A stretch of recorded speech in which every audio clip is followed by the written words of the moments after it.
Chapter 2292. Every word was like a boulder that smashed heavily into Yi Gong's heart. He held his breath, and all the blood in his body seemed to have stopped flowing at this moment. The surrounding flames burned, and the temperature was clearly extremely hot, but he broke out in a cold sweat. It wasn't guilt but fear. The current Yi Zhao could really kill him directly. Clan leader, I'm doing this for the Crimson Gold Sky Phoenix clan. Yi Gong spoke with difficulty to defend himself. If I don't do this, then our entire clan will die. Clan leader, do you really have the heart to do this? You admit it. Yi Zhao's voice was terrifyingly cold and calm. As the great elder, you should know best what kind of punishment is for betraying the clan. Do you want to do it yourself, or do you want me to help you? Yi Gong's heart suddenly jumped as he listened. He knew Yi Zhao too well. Once he decided on something, he would never change it. Now Yi Zhao had already made up his mind to kill him, then, no matter how he begged for mercy, it was useless. When he figured this out, Yi Gong's expression suddenly became fierce. I won't choose either. His voice was sharp and hoarse, and there was even a bit of hysteria in it. Yi Zhao, I've already advised you to choose to submit to the illusory god palace. But how did you choose? It's your stubbornness that caused the entire clan to fall into this situation. Since you're not my master, how can you say that I'll submit? Anyway, you're the master of the illusory god palace, so what's the difference? Our ancestor made the wrong choice back then, and since then, our Crimson Gold Sky Phoenix clan has become a sinful clan of the illusory god palace. Now that you have the chance to change everything, why don't you agree? Yi Gong really couldn't figure it out. He clenched his fists, and because of his agitation, his face was abnormally red, and his eyes were filled with madness. Yi Zhao's expression didn't change, and he only said word by word, what our ancestor chose is the choice of our clan for 10,000 years. Whether we live or die, it will never be changed. Yi Gong, you colluded with foreign enemies and betrayed your own clansmen. You deserve death. I was the one who promoted you to the position of Grand Elder. I was blind to have made such a big mistake. Today I will personally kill you. In the future, I will be able to answer to the ancestors and the clansmen. As he spoke, he raised his hand. The long period of inhumane torture had already caused him to be covered in cuts and bruises. Even his fingers were stained with blood and bruises. However, no one knew just how terrifying the power within his body was at this moment. A cluster of sparks appeared at his fingertips. Yi Gong's pupils constricted as a deep sense of fear surged into his heart. Without even thinking, he turned around and ran. However, just as he turned around and before he could take a step, a figure suddenly appeared in front of him and blocked his path. Great Elder, where are you going? A crisp and tender voice sounded. Dumpling was quietly floating in the air, tilting her head to look at him. Yi Gong's heart almost jumped out. You. Just now, he was so focused on dealing with Yi Zhao that he almost forgot that the King of Hell was behind him. Tuanzi raised her eyes slightly and looked at Yi Zhao with a sweet smile on her lips. Grandpa clan leader, can you hand the Great Elder to me first? Yi Zhao paused and then nodded slightly. However, the sparks at his fingertips did not extinguish. Clearly, as long as Yi Gong made a move, he would still attack immediately. Yi Gong looked at Dumpling and felt that the smile on her face was incomparably dangerous.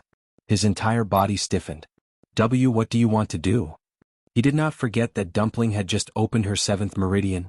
Even though she was still young in terms of strength, she could already completely crush him. Dumpling's expression was relaxed. You will know what I want to do soon. With that, she raised her hand. Her chubby little hand was tightly gripping an ancestor's golden feather. A trace of confusion flashed through Yi Gong's eyes. However, in the next moment he saw Dumpling bite her finger. A dark red bead of blood quickly gushed out. Then she flicked her finger, and the bead of blood quickly flew towards Yi Gong's glabella. He instinctively wanted to dodge.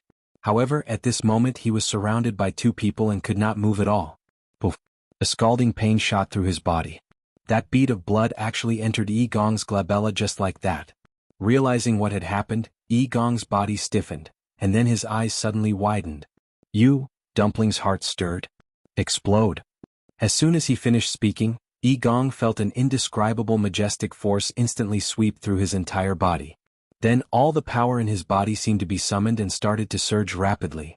This movement was extremely similar to when he was about to open his meridians. Could it be? An extremely absurd guess suddenly surged into his mind. As if sensing his thoughts, Dumpling's lips curled into a brilliant smile. Great Elder, don't you want to open your 7th meridian? I'll help you. She had a pure bloodline and had just opened her 7th meridian, so the bloodline power in her body was extremely abundant. With just a single bead of blood, she could instantly detonate all the bloodline power in Igong's body and forcefully open his meridians. As expected. A look of shock flashed through Igong's eyes. Dumpling actually wanted to help him open his meridians? What was she trying to do? Just as he was filled with panic, Dumpling's figure moved. Her pure gold lotus leaf dress swayed gently and golden bells jingled. In the blink of an eye, she had already arrived in front of Igong. Then she held the ancestor's golden feather in her hand and stroked gently. Several patterns appeared on Igong's glabella uncontrollably. He struggled with all his might, wanting to avoid Dumpling. However, how could he still be controlled at this moment? There were flames burning in Tuanzi's eyes. Open. The seventh pure gold pattern appeared slowly. Chapter 2293. Igong had fantasized about opening his seventh meridian many times, but he had never imagined that it would be like this. Dumpling held the ancestor's golden feather in her hand and used a strand of her pure bloodline power to forcibly open his meridians. Every part of his body felt like it was being torn apart bit by bit, and intense pain came. Igong's face was pale, and blood flowed from the corner of his mouth. He wanted to break free in a panic, but how could he do that now? His mind was almost blank, and only the burning red gold flames in front of him were scalding and terrifying. As the Grand Elder of the Crimson Gold Sky Phoenix clan, he had never thought that this flame would cause him such pain one day. He wanted to call for help, but he found that his throat was tightly choked by an invisible force, and he could only bear it silently. Dumpling's eyes were shining, and the ancestor's golden feather in her hand moved slowly and firmly. A fierce and terrifying energy wave came. The heavenly lightning surged wildly and entered the dazzling flame one after another. Mu Dongyu frowned. This situation seemed a little wrong.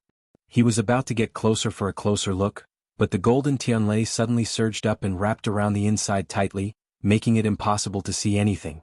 Dongyu. A familiar voice came from behind, and Mu Dongyu immediately turned around. Second Divine Envoy. Yu Qian waved his hand, and the surrounding Tianlei seemed to be afraid and retreated. He was stronger than Mu Dongyu, so it was naturally easier for him to move here. What's going on? Yu Qian asked as he stared at the huge ball of light not far in front of him. At this moment, countless golden Tianlei were wrapped around the red gold flames, and nothing could be seen in the dazzling light. Mu Dongyu quickly told him about what had happened. So, all three of them are inside now? Yu Qian frowned. Mu Dongyu nodded with a worried expression. Yi Zhao is the clan leader after all, and he was so determined to immolate himself. He has a strong summoning power, so it's normal for Yi Gong and Mu Dongyu to come here. However, his actions were too sudden and extremely dangerous. If he was the slightest bit careless, the remaining two would be greatly affected as well. Therefore, the most important thing now was to stop Yi Zhao. But at this moment he had already gone mad. The flames had already burned half of the lightning pool. How difficult was it to make him stop?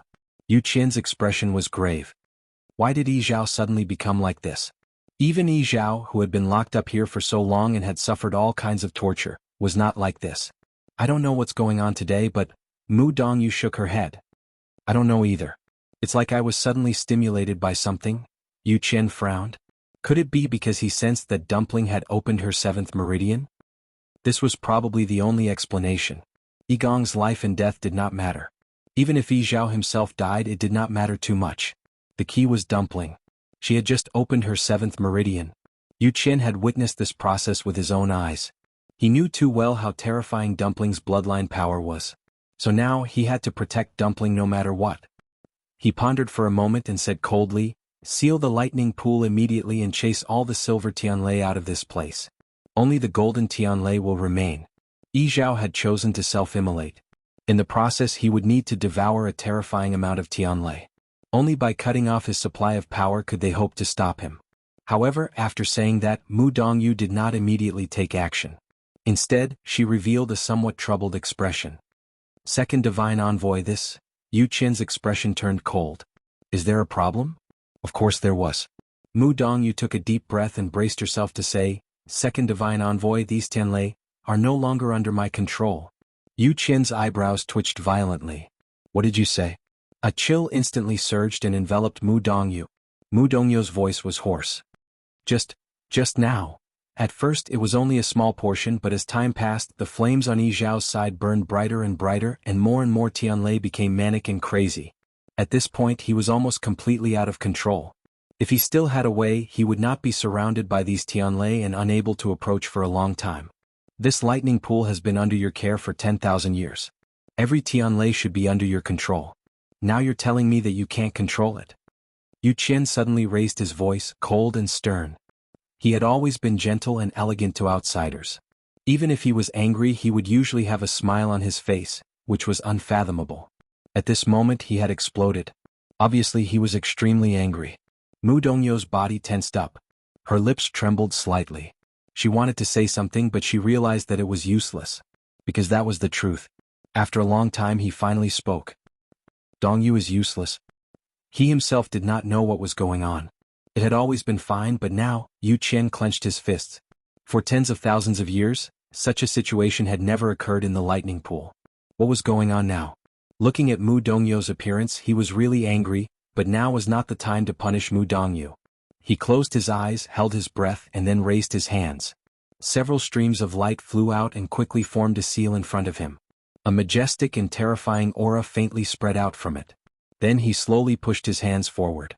The seal instantly flew out and grew in the wind.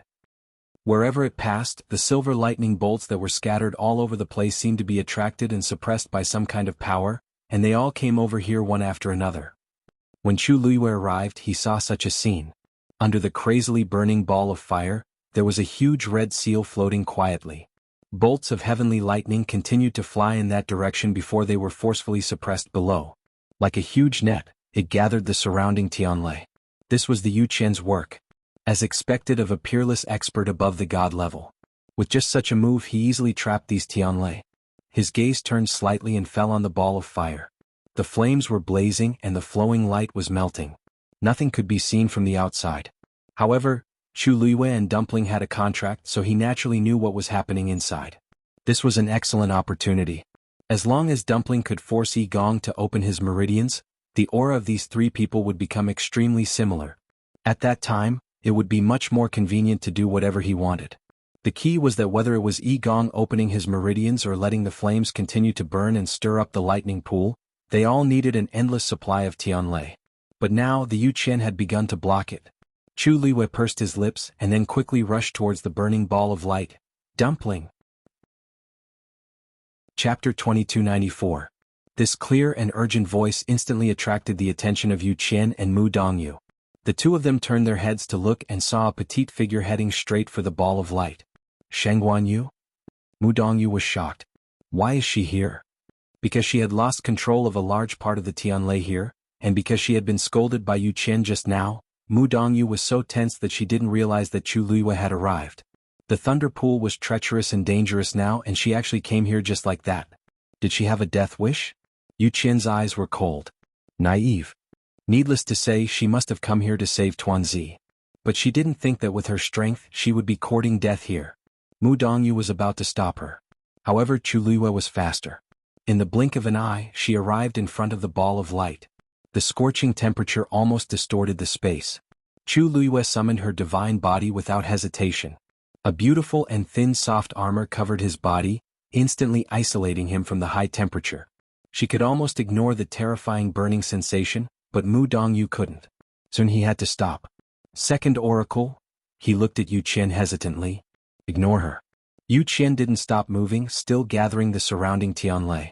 It was normal for Chu Luiyue to want to save Dumpling. Besides, her divine body was indeed powerful. However, it was still impossible for her to enter. The golden Tianlei interweaved into a net with an extremely strong isolation pressure. Coupled with the burning golden flames inside, it was even more terrifying. Chu Luiyue was just doing some useless work outside. Looking at Yu Qian's expression, Mu Dongyu quickly understood what he meant. Thinking about it carefully, it did make sense. In such a dangerous situation, not to mention him, even Yu Qian didn't choose to advance rashly. What could one Chu Luiyue do? Without anyone stopping her, Chu Luiyue quickly arrived in front of the ball of fire. Even if she summoned her divine body, the terrifying pressure surging out of it still made her feel suffocated and short of breath. Even the surging speed of the force around her had slowed down. She held her breath and looked forward. The golden Tianlei that was swimming around was already wrapped in a layer of golden flames, burning brightly. It wasn't hard to imagine how terrifying the scene inside was. Sensing her arrival, a few bolts of lightning that were relatively close to her suddenly surged towards her joyfully. Chu Liyue's eyelids twitched and she said in a very low voice, "Go back." The surrounding booms continued, and her words were easily drowned out. However, these Tianleis were very obedient, and they left reluctantly. Chu Liyue heaved a long sigh of relief. Fortunately, these Tianlei were very obedient. This was much more convenient. Thinking of this, force surged in her palm. A cold light flashed and a long sword appeared in her hand. This sword looked very strange. Half of it was bright and the other half was dark. The two extreme colors were distinct, but they fit perfectly. It was the sword that she had personally refined before. Bus. With a thought, the sword hummed. Then she grabbed the hilt with both hands without hesitation, raised it high and slashed down. The moment the sword fell, space was quickly cut open. Then, the sharp sword chi charged forward and landed on the giant net formed by the golden Tianlei. Boom. The two forces collided fiercely and a loud bang was heard. Violent energy spread out in all directions. Mu Dongyu heard the commotion and looked over subconsciously. What he saw caused his heart to tremble violently. When Chu Liyue's sword fell, it stirred up an extremely terrifying energy vortex. Then, it directly lifted the barrier formed by the golden Tianlei. Above the dazzling ball of light, there were ripples like water ripples. Several golden Tianlei instantly lost control and began to move wildly. One had to know that this was the core of the entire lightning pool. Once there was a riot here, it would definitely spread far and wide. Sure enough, not long after, the surrounding silver Tianlei, which had originally been moving toward the Yuqian, were affected and changed their direction, once again moving toward the ball of fire in the middle. Even those who had been suppressed by him began to stir once again. Yuqian's heart sank. He quickly looked up and realized what had happened. Chu Liyue was only a god-level expert. How could she move the golden Tianlei? This thought flashed through Yuqian's mind, but it disappeared in an instant. There was no time to think about this now. Dongyu, stop her. At this point, Yuqian finally realized that he had completely underestimated Chu Liyue. However, it was already too late to give the order. Mu Dongyu was about to approach when she was swept away by a surge of energy. Tianlei was out of control. He no longer had any advantage here. There was nothing he could do. Seeing this, Yuqian finally realized that the situation was worse than he had expected. He placed his hand on his lips. A shrill whistle could be heard coming from the depths of the lightning pool. Upon hearing this voice, Chu Liyue's heart skipped a beat. It seemed like the Yuqian was serious. They had to end this quickly. She gripped the sword in her hand tightly, her expression anxious and worried. "Dumpling, don't be afraid. I'll save you." As he spoke, he swung his sword again. Boom. The golden Tianlei began to move at an even faster speed. The energy vortex drew in even more Tianlei, which eventually sank into the wildly burning red-gold flames. At this moment, Yi Gong's body had reached its limit because he had endured too much power. Countless bloody wounds had exploded on his body. He was dripping with blood and looked extremely terrifying. However, the aura on his body continued to rise. Dumpling held the ancestor's golden feather in her hand. Her small hand was already trembling slightly, but she did not stop moving. She had to open this vein. "Grand Elder, Ayu has already helped you so much. You can't not appreciate it." Her lips curled into a mischievous smile. Her voice was extremely soft. Yi Gong's consciousness had already fallen into a semi-unconscious state. Although he could hear what she was saying, he no longer had the strength to respond. Dumpling did not mind. She firmly and persistently engraved the last bit. Finally, the seventh mark had completely appeared between Yi Gong's brows. Buzz. A majestic aura surged out of Yi Gong's body. Immediately after, his body began to automatically devour the surrounding energy to repair itself. This caused Yi Gong to wake up slightly. He opened his eyes with great difficulty. As long as he could survive this, there was still hope for him to escape. Suddenly, his gaze focused. A trace of shock flashed across his eyes. After Dumpling forced him to open his meridians, she did not stop. Instead, she waved her hand and gathered the surrounding flames. Chapter 2295. That cluster of flames burned quietly on the ancestor's golden feather, its color even brighter than the surrounding flames. Yi Gong faintly sensed a familiar aura from it. This was clearly a flame formed by Yi Zhao sacrificing his own flesh and blood. What was she trying to do? As if she'd noticed Yi Gong's bewilderment, a wisp of an extremely brilliant smile arose on Tuanzi's snow-white and cute little face, and she said in a clear voice, "Don't worry, Grand Elder. I'm just giving you a small gift." Her smile was sweet, cute, and innocent. But at this moment in Yi Gong's eyes, he felt that her smile was incomparably terrifying. A strong sense of unease surged from the bottom of his heart. He wanted to say something but he couldn't make a sound. He could only watch as Dumpling played with the ancestor's golden feather, and then casually waved it lightly. That flame quickly flew over and actually burrowed into his body through the wounds on his body. A searing pain spread throughout his body. Yi Gong suddenly spat out a mouthful of blood. Every time he thought that he had reached the limit of pain and was about to become numb, there would always be an even more terrifying method waiting for him, stimulating his sense of pain over and over again. He wanted to just faint so that he could suffer less pain. But he had just opened his 7th meridian, and this was the time when he was most clear-headed. Other than being able to clearly feel the intense pain and torment, there was nothing else. Although the three of them had all opened their 7th meridian, there was still a great disparity in strength. Tuanzi's bloodline was the purest, and it possessed absolute suppression and strength. Although Yi Zhao had been severely injured, he was still much stronger than Yi Gong. Otherwise, he wouldn't have ascended to the position of clan leader, while Yi Gong was only the Grand Elder. Moreover, Yi Gong was now covered in wounds. That cluster of flames, wrapped in a powerful aura, burned through Yi Gong's body inch by inch. The Yu Qian's whistle quickly reached the illusory god palace. Jin Yunlai, who was meditating in his room, suddenly opened his eyes and looked outside with a grave expression. Then he got up without hesitation and walked outside. Just as he walked a distance, he ran into Xu Jing, who was hurrying over. Jin Yunlai narrowed her eyes slightly. Xu Jing's residence was not there. It seemed that she had gone to deliver medicine to the 6th divine emissary. When he had followed them that day, he had wanted to listen to what the two of them were talking about. Unfortunately, the 6th divine emissary had always been vigilant. Especially after coming back this time, he had directly laid down layers of enchantments outside the courtyard. As soon as he approached, he would definitely be noticed. In the end, Jin Yunlai did not step forward. As for what the two of them were talking about inside, he had no idea. The only thing he knew was that when Xu Jing left that day, he didn't look too happy. He originally thought that the two of them had a conflict, but after that, Xu Jing still sent medicine to Tianlei every day. Jin Yunlai was curious, but she didn't ask. The divine envoys each had their own duties, and their relationship with each other was not close. He didn't have much contact with the 6th divine emissary in the past, so there was no reason for him to inquire about him now. At this moment, Xu Jing also saw him. Panic flashed across her face for a moment, but it disappeared in a flash. If Jin Yunlai didn't know her well, it would be difficult for him to catch the change in her emotions. Jin Yunlai walked forward and asked, "Do you know what happened at the Thunder Reservoir?" Xu Jing heaved a sigh of relief and shook her head. "I don't know. I only came here because I heard about the 2nd divine emissary." Jin Yunlai slowly clenched her hands behind her back.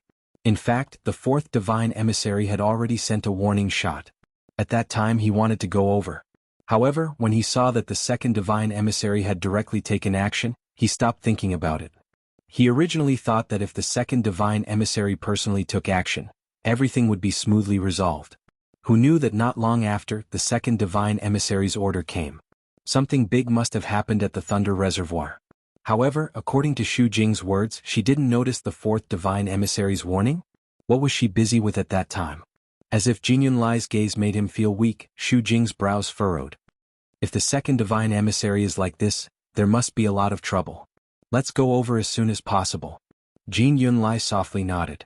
In a flash, he headed towards the pool of lightning. Xu Jing exhaled slowly. She turned around and looked at him with a complicated expression. Then, she immediately followed him. "Second brother, did you hear the whistle just now?" Little Hachi was fiddling with herbs in the courtyard. When she heard the sound, she stopped what she was doing and looked back. Hua Shuangshuang narrowed her eyes. "That's the direction of the Thunder Reservoir. It seems that 4 divine emissary hasn't returned yet." Little Hachi got up and ran over excitedly. "Second brother, should we go and take a look?" "You're not allowed to go." "Don't go." Two voices sounded at the same time. Little Hachi turned around. "Big brother? Lord Yanqing?" These two people actually came out of the room at the same time. Moreover, they didn't let her go? She pursed her lips and muttered softly. "I just said that I wanted to go and take a look. If you don't want to go, then don't go. Why are you so fierce?" These two people were even fierce to her. Cini looked at Yan Qing. Their gazes met. After a moment, Cini walked outside. I'll go and take a look. Little Hachi's eyes widened in shock. Hua Shuangshuang also looked over in surprise. Big brother, you want to go personally? Ever since he came to the illusory god palace, he hadn't stepped out of the door even once. Now he wanted to go to the Thunder Reservoir? Cini nodded. His long and narrow eyes were as deep as the sea. Digression, 6 p.m. Chapter 2296. Chang Wanzhou also walked out. I'll go too. Cini shook his head. No need. The god envoys of the illusion god palace should be heading to the lightning pool. It would be troublesome if too many people went. There's nothing to see here. Since it involved several god envoys, it would definitely cause a huge commotion.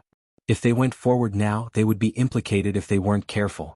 Chang Wanzhou's exquisite face showed a hint of hesitation, but it quickly dissipated as he nodded. Okay. Little Hachi was very curious. Why did all of them come out one by one? But seeing Cinyi's expression, it seemed that this matter wasn't small, so she didn't insist and decided to wait here. Thinking of this, she glanced at Rong Xiu's room and whispered, It's strange. Since everyone is going, why didn't His Highness Saint come out? Yan Qing paused. Master has been in seclusion recently. Seclusion? Little Hachi blinked. This was strange. In her impression, Rong Xiu had always been leisurely and leisurely. It was rare to see him in seclusion. But this was the illusion god palace, and the competition from all sides had increased. Especially since Master was in the limelight recently. It was normal for His Highness Saint to want to raise his cultivation as soon as possible. Thinking of this, little Hachi relaxed and sat down. Big brother, go and come back early. She wasn't worried at all about whether Cin-Yi could deal with the situation over there. Cin-Yi nodded lightly and left. Lightning pool. The people standing on the shore fell into a long and torturous wait. At this time, every minute and every second seemed to be elongated. What was that sound just now? Is the second god envoy summoning the other god envoys? What the hell is going on? Why would there be such a huge commotion? If even the second god envoy can't deal with it, I'm afraid. There were different opinions. Many people felt a little worried. In the illusion god palace, the god envoys had noble statuses and were a symbol of strength. This was especially true for the second oracle. In recent years, the first messenger rarely showed himself. Most of the important matters were left to the second messenger. This time he had personally made an appearance, yet it was still not enough? Aren't you curious? For such a terrifying flame to suddenly surge out from the lightning pool, it was clearly suppressing the crimson gold heavenly phoenix, right? Besides, to be able to cause such a big commotion, it's definitely not an ordinary crimson gold celestial phoenix. But isn't the crimson gold sky phoenix clan a sinful clan of the illusion god palace? They haven't appeared for tens of thousands of years, right? Why would it suddenly erupt at this time? Who knows? However, if this conjecture was true, then I was even more curious. Who exactly was being suppressed down there? All right. Do you remember the rumor that Shangguan Yu had two contracted mythological beasts? One of them was the young master of the Crimson Gold Sky Phoenix clan. I saw her rushing in just now. Could it be related to her? As soon as this guess was made, it immediately attracted the attention of many people. Someone raised his voice and asked, Song Qing, you guys came up together. Is this the situation? Many people looked at Song Qing with different expressions. Song Qing frowned and didn't say anything. His gaze fell on Mitsui. Why would they ask him about this kind of thing? As Chu Liuyu's subordinate, Mitsui should know better, right? Of course, he also knew that these people didn't ask Mitsui mainly because they were afraid of him. Ever since the lightning pool exploded, the freakish strength he displayed was truly shocking. Everyone knew that this person was not to be offended. Mitsui pretended not to see it. He clenched the lightning hammer in his hand and focused on the front. His ears twitched slightly. A rustling sound seemed to be faintly discernible in his ears. As time passed, the sound became clearer and clearer. Dong dong. Dong dong. This was the sound of the Tianlei that was locked in the endless reef under the lightning pool. It was constantly attacking and trying to break out. At this time, the blazing flames that filled the sky were flowing at a much slower speed than before. However, the pressure from it didn't weaken at all. I wonder what's going on down there. Mitsui held his breath. Swoosh, swoosh. Two figures arrived one after another. Everyone looked up. They were Jin Yunlai and Xu Jing. The divine envoys usually had their own things to do. Jin Yunlai and Xu Jing were in charge of the Star Path and Herb Mountain respectively, so they had the most freedom in terms of time and naturally came the fastest. Seeing the scene in front of them, the two of them were shocked even though they were prepared. The golden flames kept surging wildly and almost completely overturned half of the lightning pool. The dark sky was also illuminated by the flames. Between heaven and earth there was chaos. This is... Yi Zhao self-immolated? Jin Yunlai couldn't help but murmur in shock. Xu Jing hesitated for a moment, then quickly made up her mind and rushed toward the lightning pool. Jin Yunlai was about to call out to her, but she saw that her figure was already far away. She had no choice but to immediately follow. What? The two of them rushed into the lightning pool. Seeing this scene, everyone was even more worried. For so many years, the Illusion God Palace has never had such a big trouble. It actually alarmed several divine envoys at the same time. Let's retreat a little more. The fire is almost burning to the shore. I wonder what's going on down there? Mitsui was a little restless. However, just as he was about to move, a familiar fluctuation came from behind him. He subconsciously turned around and looked with a face full of surprise. Big brother? Sun Yi's arrival didn't attract too much attention. After all, at this time, everyone's attention was on the divine envoys and the lightning pool.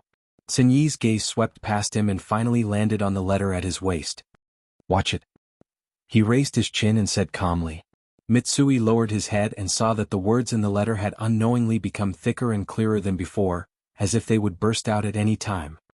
His heart thumped rapidly and his large rough hand brushed over it. Only then did the faint fluctuation calm down, and the words on it returned to their original state. Thank you, big brother. As Mitsui spoke, he saw Sun Yi step forward and hurriedly asked. Big brother, are you going to the lightning pool too? I'll go with you. Sun Yi glanced at him. You can just stay here. Mitsui scratched his head regretfully. All right. I'll wait here for Master and Big Brother to return. Sun Yi grunted and his figure flashed, quickly disappearing into the lightning pool. The lightning pool had already fallen into complete chaos. Before Jin Yunlai and Xu Jing completely arrived, they were already restrained by the crazily surging Tianlei around them, and their speed clearly slowed down. Yu Qian raised his eyes and glanced over. Then he raised his wrist. The seal instantly stirred up a wave, scattering the Tianlei. Only then were the two of them able to escape. Almost at the same time, a figure arrived behind the two of them. Taking advantage of Yu Qian's strength, he successfully avoided the entanglement of the Tianlei. Yu Qian frowned. This aura was extremely unfamiliar. Who was so presumptuous to come down at this time? He impatiently glanced at the person who came, and then his pupils constricted. Chapter 2297. This figure, this temperament, it was clearly very similar to... He opened his mouth and was about to call for someone. But before he could finish speaking, he saw the person's appearance clearly. Handsome features with an indifferent expression, but it was a completely unfamiliar face. The rest of Yu Qian's words were stuck in his throat. His eyes were like an eagle's as he stared at the person with incomparably sharp eyes. It was a young man who looked to be about 28 or 29 years old. He was dressed in a green robe and had a thin and tall figure. His long and narrow eyes were indifferent and calm. As if sensing his gaze, that person looked over. Their gazes met. In just a moment, the other party took the lead to look away and to the side. An extremely strange feeling suddenly surged in Yu Qian's heart. This person, second oracle. Jin Yunlai and Xu Jing arrived in front of Yu Qian and saw that his expression was a little strange. The two looked at each other, then turned back to look. Xu Jing was also shocked. This is... After taking a closer look, her wildly beating heart finally calmed down. But the deep fear that would involuntarily arise when she thought of a certain person lingered in her heart for a long time before it gradually dissipated. Sun Yi, why are you here? Jin Yunlai's brows furrowed slightly. Just now, she and Xu Jing didn't notice that there was someone following behind them. Yu Qian and Xu Jing both looked at Jin Yunlai. Yunlai, you know him? Yu Qian slowly asked in a deep voice. Jin Yunlai nodded. Of course, she knew why Yu Qian asked this. This Sun Yi was indeed somewhat similar to that person. When she first saw Sun Yi, she was also very surprised. He's Shangguan Yu's subordinate and has been here for a while. It's just that he doesn't seem to have come out. The others in the illusory god palace might not know him, let alone the oracles. Only then did Yu Qian relax and nod. So he was here for her. He glanced at Sun Yi again before retracting his gaze. It was just her eminence, so there was nothing to worry about. You two go over there and prepare to use the soul locking seal. Hearing this, the two of them were shocked. Soul lock seal? This was a special seal that required several divine envoys to work together in order to cast it. Under normal circumstances they would never use it. Is this because of Yi Zhao? He looked up and saw that not far away the golden Tianlei was still flowing around, stirring up the surrounding Tianlei and devouring it. As for the reddish gold flames inside, they burned even more fiercely. Tianlei shouldn't be the fourth oracle. Jin Yunlai was halfway through her words when she saw Mu Dongyu's ugly expression. She stopped abruptly. There's not much time left. Let's end this quickly. Yu Qian's voice was cold. Jin Yunlai and Xu Jing were both shocked. Yes. As soon as he finished speaking, the two of them dispersed. At this moment they were all standing around the ball of fire, facing each other, forming a rhombus. Suddenly Xu Jing frowned. In front of her, a figure was faintly discernible in the dazzling light. There's someone else in there? She was so shocked that she lost her voice. Even she felt very uncomfortable standing there and almost couldn't get any closer. How could someone directly enter that place? Moreover, that figure looked somewhat familiar. Ignore her, Yu Qian said coldly. If it weren't for Chu Luiyue they might have solved the problem by now. She's just digging her own grave. Anyway, she had already broken the contract with Dumpling. It didn't matter whether she was alive or dead. Xu Jing took a deep breath. It's actually her. However, Yu Qian was right. Under such circumstances, doing this was tantamount to courting death. She was originally dissatisfied with her, but she didn't expect the opportunity to vent her anger so quickly. Whoosh! She retracted her gaze and a stream of divine power flew out of her hand. Almost at the same time, Mu Dongyu and Jin Yunlai also made a move. Several streams of divine power intertwined with each other and quickly condensed into a special pattern. A terrifying pressure gradually spread out from the inside. Dumpling poured another cluster of flames into Yi Gong's body. At this moment, his body was already covered in wounds and bloodstains. Some of the wounds were so deep that bones could be seen. He lowered his head and blood kept flowing out of the corner of his mouth. Although the aura around him was much stronger than before, his mind had already reached its limit. Yi Gong's mind was dizzy. The so-called living hell. He finally experienced it today. If he had the slightest room to resist, he wouldn't have let himself fall into such a situation. Tuanzi looked him up and down and finally nodded with satisfaction. Done. Yi Gong's eyebrows twitched. Done. What was done? He had a bad feeling, but at this moment he didn't even have the strength to raise his head and open his eyes. Then he felt that Dumpling seemed to have moved. She came to the middle of Yi Gong and Yi Zhao. Grandpa Patriarch, don't worry. I'll bring you out now. Yi Zhao originally didn't realize what Dumpling was planning to do, but later on, when he saw Dumpling continuously pouring those flames into Yi Gong's body, he vaguely guessed something. Now that he heard her say that as expected. His expression changed and a trace of hesitation flashed across his face.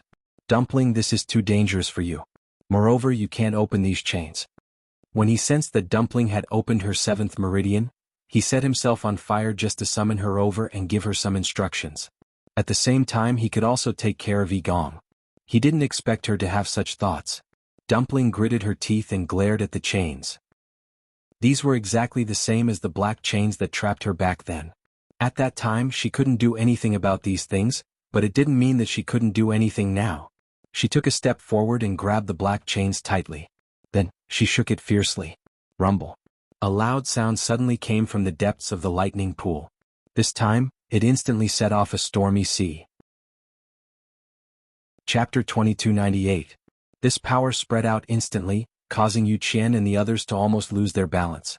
The soul-locking seal that they were about to use also swayed and could not be stabilized. Hearing the sound of the chains, Yu Qian's expression turned even darker.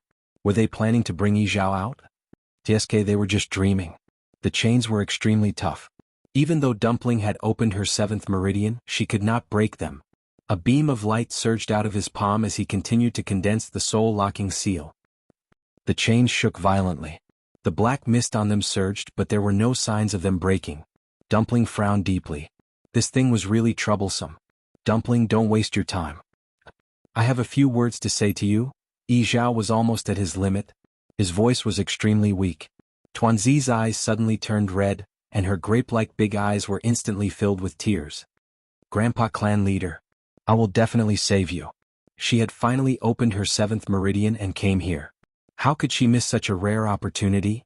Yi Zhao's cracked lips curled up slightly. However, because his body was exhausted, it was very strenuous. Dark red blood seeped out of it.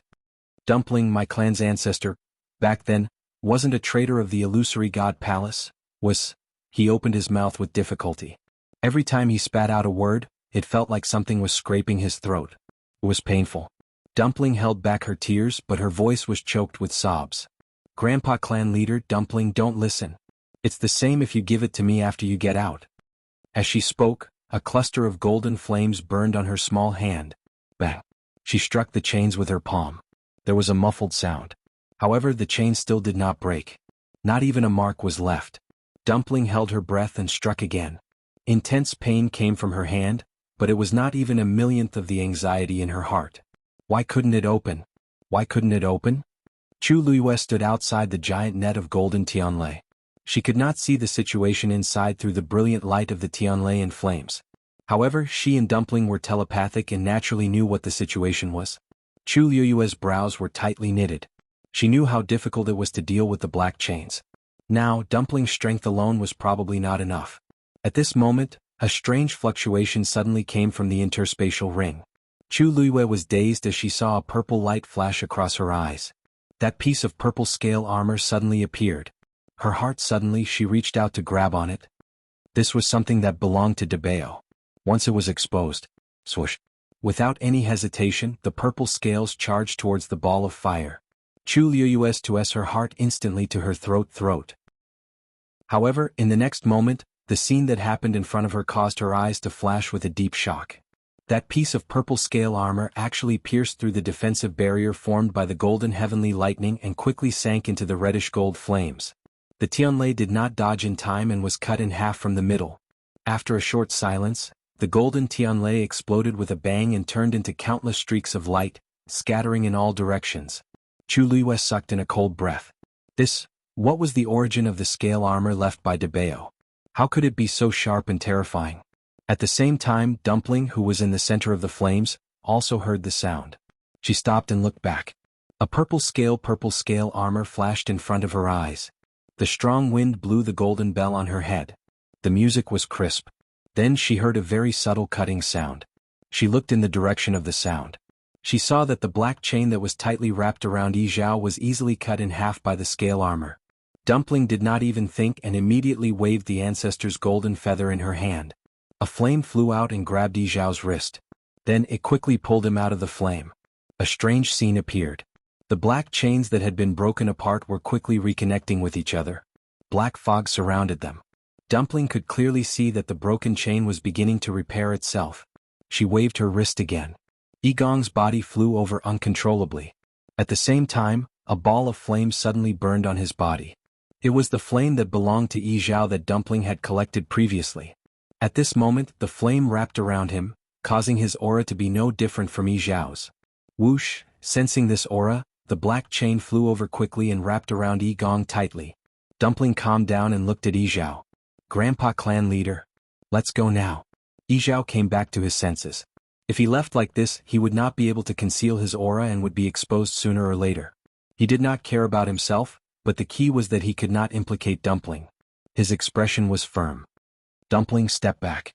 Dumpling was stunned, but still obediently took a few steps back. Grandpa clan leader, you want to, boom. Before she could finish, Yi Zhao's body suddenly burst into flames. Dumpling's eyes widened.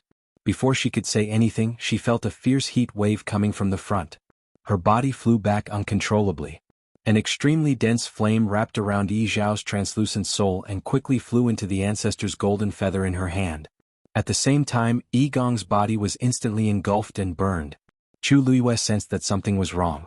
Just as she was about to move, she saw Dumpling's figure flying towards her. She hurriedly went forward and hugged Dumpling. The scorching heat wave tore through the cage formed by the golden Tianlei and attacked in all directions. Seeing this, Chu Luiyue turned around without hesitation and protected Dumpling firmly. However, the expected burning pain did not come. A familiar voice sounded in front of her. Master. Chu Luiyue looked up. Cini. She had placed all her attention on Dumpling and did not know that Cini was here too. Master, this place is dangerous. We should leave as soon as possible. Cini said calmly. Chu Luiyue suddenly realized something and turned back. A transparent barrier had appeared behind her at some point, isolating her from the surging power. This was Chenyi's doing. This thing can't last for long, Chenyi said. Chu Luiyue immediately nodded. Let's go. With a thought, she threw out the flowing cloud flying diagram and stepped into it. Chenyi turned back to take a look. The golden cage had been completely torn apart. Countless golden flames erupted like magma and surged in all directions. The soul-locking seal that Yu Qian and the others hadn't had the time to use was instantly dispersed, and they were forced to retreat in a sorry state by the impact of this force. He calmly retracted his gaze and followed. Chapter 2299. The huge commotion that erupted within the lightning pool caused everyone who was watching from the periphery to be stunned. The tyrannical Tianlei power swept in all directions as if it had gone crazy. Huge waves surged into the sky. Even the ground beneath their feet began to tremble violently. Retreat! Someone shouted, and everyone immediately retreated in a hurry. But Shijing did not move. Instead he frowned. How did it end up like this? He stomped his foot. Those Tianlei that were about to charge over had silently reduced their speed. By the time they reached his feet, they had almost no attack power. If someone was paying attention, they would definitely notice that something was wrong. But now, everyone's attention was focused in the distance. How could they care about Shijing? Moreover, the edge of the lightning pool was extremely long. His small spot was not conspicuous at all. Therefore, not a single person noticed the abnormality on Shijing's side. At this moment, a stream of light suddenly flashed in the sky above the lightning pool. Then two figures walked out, one in front and one behind. It was Chu Luiyue and Chenyi. Swoosh. Chu Luiyue put away the flowing cloud flying diagram and heaved a sigh of relief. Dumpling hugged her neck tightly. She was still holding the ancestor's golden feather in her hand. Chu Luiyue looked down. The huge lightning pool had completely fallen into chaos. Countless Tianlei were flowing in all directions. There were even several streaks of golden light mixed in. Those were the scattered golden Tianlei. At the same time, red gold flames burned fiercely. Looking down from above, this place had completely turned into a sea of fire. Then a few figures rushed out. It was Yu Qian and the others. They floated in the air and attacked together. Clearly, they planned to continue suppressing the lightning pool. In this situation, they had no choice but to do so. Chu Luiyue looked at Dumpling in her arms. Dumpling was leaning on her shoulder. She did not make a sound. The tip of her sharp nose was red. Chu Luiyue's heart ached as she kissed her forehead. Dumpling, be good. Let's go back. Dumpling's heart ached. The tears that she had been holding back for a long time finally fell. Big drops of tears, sparkling and translucent, fell down like pearls from a broken necklace. Chu Luiyue's clothes were quickly wet. She held the ancestor's golden feather tightly and buried her head in Chu Luiyue's shoulder. She whimpered softly. Okay. Chu Luiyue brought Dumpling back to Phoenix Cry. Chenyi did not follow. Instead, he came to Mitsui's side and raised his chin at him. It's time to go. Shijing went and asked worriedly. Are Master and Tuanzi all right? Chenyi shook his head. Everything is going. As for the lightning pool, it would probably take a long time for it to recover after this storm. Shijing's heart. Thank you, big brother. I got it. After Chenyi finished speaking, he looked into the distance. The figures of Yu Qian and the others seemed especially small in the sea of fire. He narrowed his eyes. After a moment, he turned and left. Chu Luiyue originally wanted to bring Dumpling back to her residence, but after thinking about it, she decided to return to Phoenix Cry Mountain. On one hand, on the surface, she no longer had anything to do with Dumpling. If she brought her back just like that, it was very likely to cause some trouble. On the other hand, Phoenix Cry Mountain was the place where the Crimson Gold Celestial Phoenix ancestor used to live. It was quiet and safe. When they came here, Tuanzi's small body was still crying and twitching. Chu Luiyue sighed softly in her heart. Actually, she had already successfully swapped Yi Zhao and Yi Gong. She only needed to escape. But Yi Zhao still chose to do so. There was only one reason. He wanted to completely ensure Dumpling's safety.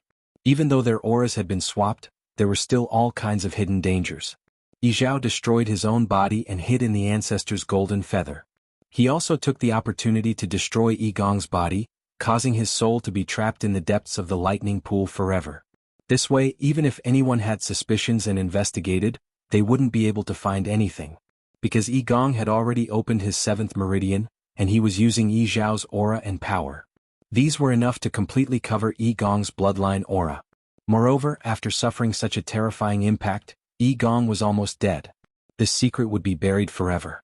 Chu Luiyue didn't say anything. She only hugged Dumpling and patted her back gently. Dumpling liked to cry often, but she rarely saw her like this. She didn't say a word and only kept crying. She must be extremely sad to be like this. Chu Luiyue's heart also felt like it was being kneaded into a ball by something. It was extremely uncomfortable and stifling. A gentle breeze blew. It was quiet all around. Even the scorching hot aura on Fengming Mountain had become much gentler. After an unknown period of time, Dumpling's tears finally stopped. She raised her head and looked at Chu Luiyue. Her eyes were red and swollen from crying. Sparkling tears still hung on her thick and long eyelashes. "Why you?" She spoke with a hoarse voice. "Isn't Dumpling too useless?" Chu Luiyue was stunned. "Why do you ask?" Dumpling was silent for a long time before continuing. "If I'm powerful enough, I won't. What happened today wouldn't have happened." Chu Luiyue shook her head and gently wiped away the tears at the corner of her eyes. "Dumpling, you've already done very well. To be able to open the 7th meridian in such a short period of time, Dumpling was probably the only one in the Crimson Gold Sky Phoenix clan who could do it. Although Yi Zhao's body was damaged, he still managed to escape successfully and save his life. This was already the best result so far. In the future, if there was a chance in the future, it might not be impossible to help Yi Zhao reconstruct his body." Dumpling nodded and whispered into Chu Luiyue's ear, "Grandpa clan leader is asleep."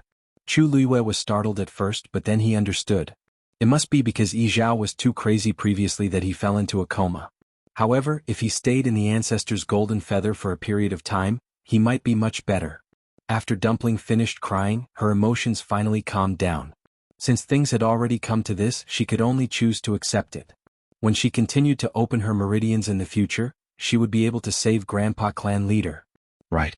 Dumpling suddenly remembered something. She frowned and looked at Chu Luiyue. Grandpa clan leader mentioned Ancestor before. He said that Ancestor didn't betray the palace of the illusory god back then. Chu Luiyue's heart skipped a beat. And then that's it. Dumpling shook her head. Grandpa clan leader didn't have time to finish? At that time she was focused on saving him and didn't listen carefully. Now that she thought about it, she realized that this should be an extremely important matter. After all, it was related to Ancestor. Chu Luiyue frowned slightly. There was indeed something fishy about what happened back then. If Yi Ling didn't choose to betray back then, why would there be so many rumors later? She looked up at the palace of the illusory god not far away. Who was the current master of the palace of the illusory god? Chapter 2300. Yu Qian and the rest of the divine envoys worked together to quell the lightning pool's riot. It took them 3 days and 3 nights to calm everything down. The huge soul lock seal floated quietly, sealing the entire lightning pool. Countless Tianlei swam under it. From afar, it looked like a thick layer of ice had frozen on the surface of the sea, suppressing everything. A faint glow flickered on the soul lock seal, cold and dazzling. Yu Qian's face was cold as he stared at the soul lock seal for a long time. The others beside him were also silent. The air seemed to have frozen. Although they had temporarily calmed it down with the soul lock seal, the lightning pool would remain in its current state for a long time. This was something that had never happened in the past 10,000 years. Even when Yi Zhao was imprisoned here, there hadn't been such a big commotion. After a long time, Yu Qian looked at Mu Dongyu and asked in a deep voice, "Now, how much control do you have over the Tianlei power in the lightning pool?" Mu Dongyu hesitated for a moment and said, "Half." This was already improving. When he was at his breaking point, he almost lost control of the entire lightning pool. It wasn't until the soul lock seal suppressed it that he gradually regained control of the Tianlei. However, this didn't make Mu Dongyu's mood better. He was the 4th divine envoy. From the day he ascended to this position, he was responsible for guarding the lightning pool. It had been 10,000 years. However, when the lightning pool rebelled, he couldn't help it all. He was even trapped inside and almost lost his life. No one would believe this if word got out. As expected, Yu Qian's face turned colder. "All these years, is this how you guard the lightning pool?" Mu Dongyu's heart skipped a beat. He immediately bowed his head and admitted his guilt. "Dongyu has failed in his duty. Please punish me, 2nd divine envoy." "You didn't fail in your duty. You were incompetent." Yu Qian sneered and said mercilessly. Mu Dongyu choked and his face turned pale, but he couldn't think of any rebuttal. He couldn't refute this point. He had to admit it even if he didn't want to. Jin Yunlai suddenly said, "2nd divine envoy, the main reason for the lightning pool's sudden outburst was Yi Zhao. Fortunately, he managed to keep his life. Without a physical body, what's the use of a soul? Yu Qian raised his voice, his expression cold. Jin Yunlai shut her mouth. Yu Qian closed his eyes and took a deep breath, trying his best to suppress the anger in his heart. Now was not the time to punish Mu Dongyu. Besides, if he was deposed, no one would be able to replace him in a short time. Unlike Xu Jing, Mu Dongyu was very important to the Thunder Pool and was basically irreplaceable. This was because the divine body he cultivated was very special. It could withstand more Tianlei power than the others. Ordinary people couldn't even get close to the depths of the Thunder Pool, but Mu Dongyu could stay here all year round. Therefore, even if Yu Qian was furious, he couldn't just replace Mu Dongyu. Xu Jing's eyes flickered as she said softly, "Second divine envoy, Yi Zhao did this because he knew that Yi Gong had betrayed the clan and was furious. That was why he killed him at all costs. Now he has achieved his goal, but he has also fallen into a coma. Fortunately, the most important one should be fine for the time being." She was talking about Dumpling. Thinking of Dumpling, Yu Qian's expression improved a little. That's right. Yi Gong's soul was destroyed, and Yi Zhao had also fallen into a coma. Fortunately, Dumpling wasn't affected too much. "Has Shangguan Yu brought her back?" he asked in a low voice. Xu Jing nodded. She left as soon as the incident happened. She ran really fast. He thought that she would definitely die here this time, but who knew? Xu Jing lowered her eyes to hide the emotions in her eyes. Dumpling now had a very high status in the second divine envoy's heart. She knew very well that no matter what, she couldn't touch this red line. "You're quite smart," Yu Qian said, but no emotion could be heard in his voice. However, it was obvious that Yu Qian was quite certain that Chu Luiwe had risked her life to save Dumpling. After all, Dumpling had just opened her 7th meridian. If anything happened to her now, Yu Qian would really vomit blood. Xu Jing felt a little uncomfortable. She smiled and said, "I heard that she has already broken the contract with Dumpling. I didn't expect her to still be so concerned." No wonder the second divine envoy allowed her to enter Fengming Mountain as she pleased. Yu Qian glanced at her coldly. "Xu Jing, are you unhappy?" Xu Jing hurriedly lowered her head. "Xu Jing doesn't dare. I know you don't like Shangguan Yu." Yu Qian stared at her indifferently. "I have to say that your right to manage the Herb Mountain has been taken back because of her. However, this is ultimately your problem. I only want to warn you one thing, don't touch her. No matter what, she is the person Dumpling values the most. If anything happens to her, no one can guarantee what Dumpling will do. So, keep your hands and feet clean. Don't touch Fengming Mountain, understand?" The last sentence was a blatant threat. Xu Jing's heart trembled. She could no longer maintain the expression on her face. "Yes, Xu Jing understands." Yu Qian looked at Mu Dongyu. "I will transfer the 9th and 10th divine envoys over later. From today onwards, the 3 of you will take turns guarding this lightning pool. If you find anything unusual, report it immediately." "Yes." After giving these instructions, Mu Dongyu quickly left. Only then did the atmosphere loosen up a little. Jin Yunlai said, "Since the second divine envoy has already made arrangements, I will take my leave first." Mu Dongyu nodded. Then she suddenly thought of something and called out to him, "Wait." Jin Yunlai turned around. "Fourth divine envoy, is there anything else?" Mu Dongyu hesitated for a moment before asking, "Do you know much about that Sun Yi?"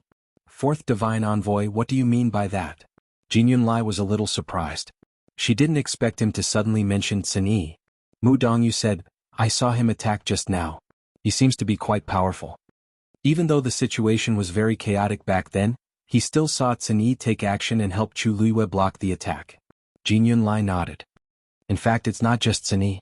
The subordinates that Shangguan Yu brought over are also considered to be talented and powerful. It's just that, they don't have bloodline totems. It was also because of this that he didn't take these people to heart." Mu Dongyu nodded. "I remember now. Shangguan Yu and Xu Jing are also like this. Since they didn't have bloodline totems, there was no hope for them to become gods in the future." He waved his hand. "Forget it." In the dark and cramped cage, Dugu Mabao sat quietly. It was so quiet that one could hear a pin drop. After a moment, a hoarse voice sounded. "You can't even protect yourself and you still want to save Yi Zhao?" Dugu Mabao opened his eyes. His purple eyes were clear and deep. "He is Yi Ling's descendant. I have to protect him." Chapter 2301. The man chuckled. "Yi Ling has been dead for tens of thousands of years. What's the point of bringing him up? Besides, didn't you fail to protect him back then? Why do you have to do something so useless now? Dugu Mabao clenched his fists on his knees and clenched his jaw. There seemed to be a layer of frost between his eyebrows. After a long while he said, "In comparison, what you've done is useless, isn't it? Do you think the palace of the illusory god can be lit with the blood of the Crimson Gold Sky Phoenix clan? If it's not yours, you shouldn't have dreamed about it from the start." The voice fell silent. After a long while it said, "You'll know whether it's mine or not." The atmosphere in the palace of the illusory god had been very unusual recently. Nan Jinshu paced back and forth in his room with a conflicted expression. He had been in the palace of the illusory god for a long time, but except for the seventh divine envoy at the heaven gate, he hadn't seen any other divine envoys. Moreover, even the seventh divine emissary had only told him to stay here and cultivate properly, and had never come again. Nan Jinshu was a little anxious. He felt that his efficiency was a little slow. If he didn't think of a way, it would be extremely difficult for him to become a god. After hesitating for a long time, Nan Jinshu finally made up his mind and walked out of the door. Just as he reached the entrance of the courtyard, he saw a familiar figure. Jun Jiuqing? Jun Jiuqing turned his head and looked over when he heard the voice. Nan Jinshu quickly walked forward but changed the way he addressed him. "Head of family E, where are you going?" Jun Jiuqing's lips curled into a devilish smile. "What else can I do in the palace of the illusory god?" Nan Jinshu didn't know how to respond. He paused for a moment before continuing. "Head of family E, have you seen the first divine envoy during this time?" Jun Jiuqing shook his head and narrowed his eyes. "I heard that the first divine envoy has been in seclusion for many years and hasn't come out for a long time. Even the other divine envoys have been rejected. What's the matter?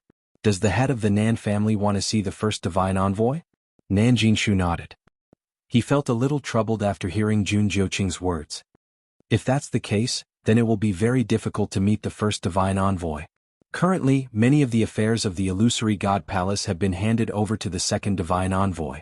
If the patriarch of the Nan family has any questions, you can ask the second divine envoy. Why do you have to see the first divine envoy? This? Nan Jinshu hesitated. He looked around to make sure that there was no one around before he took a step forward and lowered his voice. "To tell you the truth, family E, I want to go to the illusionary god C." Jun Jiuqing's expression changed slightly as a cold glint flashed across his eyes. "Oh." Nan Jinshu didn't want to talk too much with Jun Jiuqing. After all, the relationship between the two families had changed after the incident at Peach Blossom Dock. However, he and Jun Jiuqing were both latecomers and had little to do with what had happened before. Besides, the heaven gate of the illusory god palace had been opened and the two of them had entered the palace of the illusory god, so they should work together. After thinking about it, Nan Jinshu told Jun Jiuqing his thoughts. "I wanted to go to the Thunder Pool to cultivate and improve my cultivation, but now that the Thunder Pool has been sealed and I don't know when it will be opened again, I don't think I can count on it. So, I thought that maybe going to the illusionary god C is a good choice. However, the illusionary god C has always been under the control of the first divine envoy. If I want to go there, I have to get the first divine envoy's permission, so..." Jun Jiuqing raised his eyebrows and said with a faint smile, family E, don't be afraid. The illusionary god C is not an ordinary place. It's unimaginably dangerous. Are you sure you want to go?"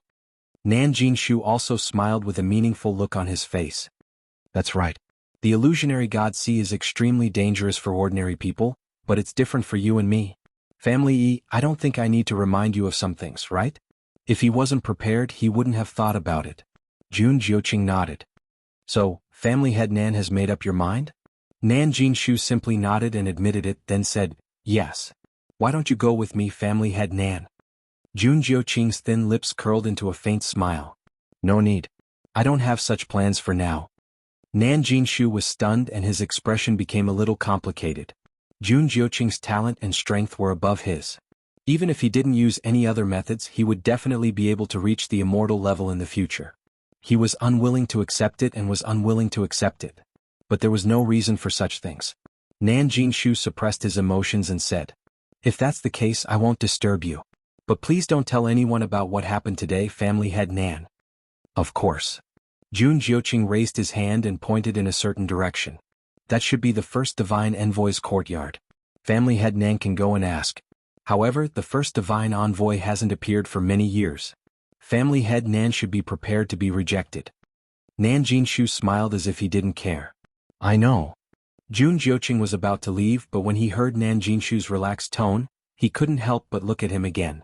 Family head Nan, you seem very certain that the first divine envoy will let you go to the Mirage God Ocean? Nan Jinshu's eyebrows twitched and he laughed. How can I be that capable? I just want to give it a try. Family head Nan, I'll take my leave now. Jun Jiuqing didn't pursue the matter and responded with a smile. Then I wish family head Nan all the best. Nan Jinshu left quickly. Jun Jiuqing stared at his back for a while and rubbed his chin thoughtfully. He didn't have much contact with Nan Jinshu, but he knew a little about him. Nan Jinshu's talent was limited and he wasn't capable enough. If it weren't for the fact that most of the capable people in the Nan family were dead, he wouldn't have been able to become the family head. If he had to talk about his strength, it was just that he was more quick-witted than the average person and could see the right opportunity. This was also an important reason why he was able to become the family head. Nan Jinshu was usually cautious and wouldn't take action if he wasn't confident enough. This time, however, it was a little unusual. After being in the Mirage God Palace for so long, Nan Jinshu couldn't not know what was going on with the first divine envoy, but he still insisted on going. He must have some kind of trump card.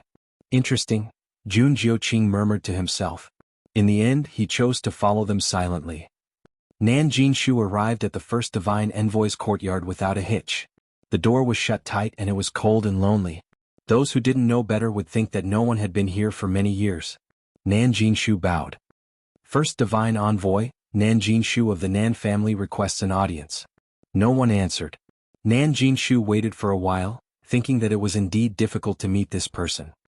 He took half a step forward and said, First divine envoy, I heard that the Mirage God Palace has been looking for the third zither score all these years? Chapter 2302.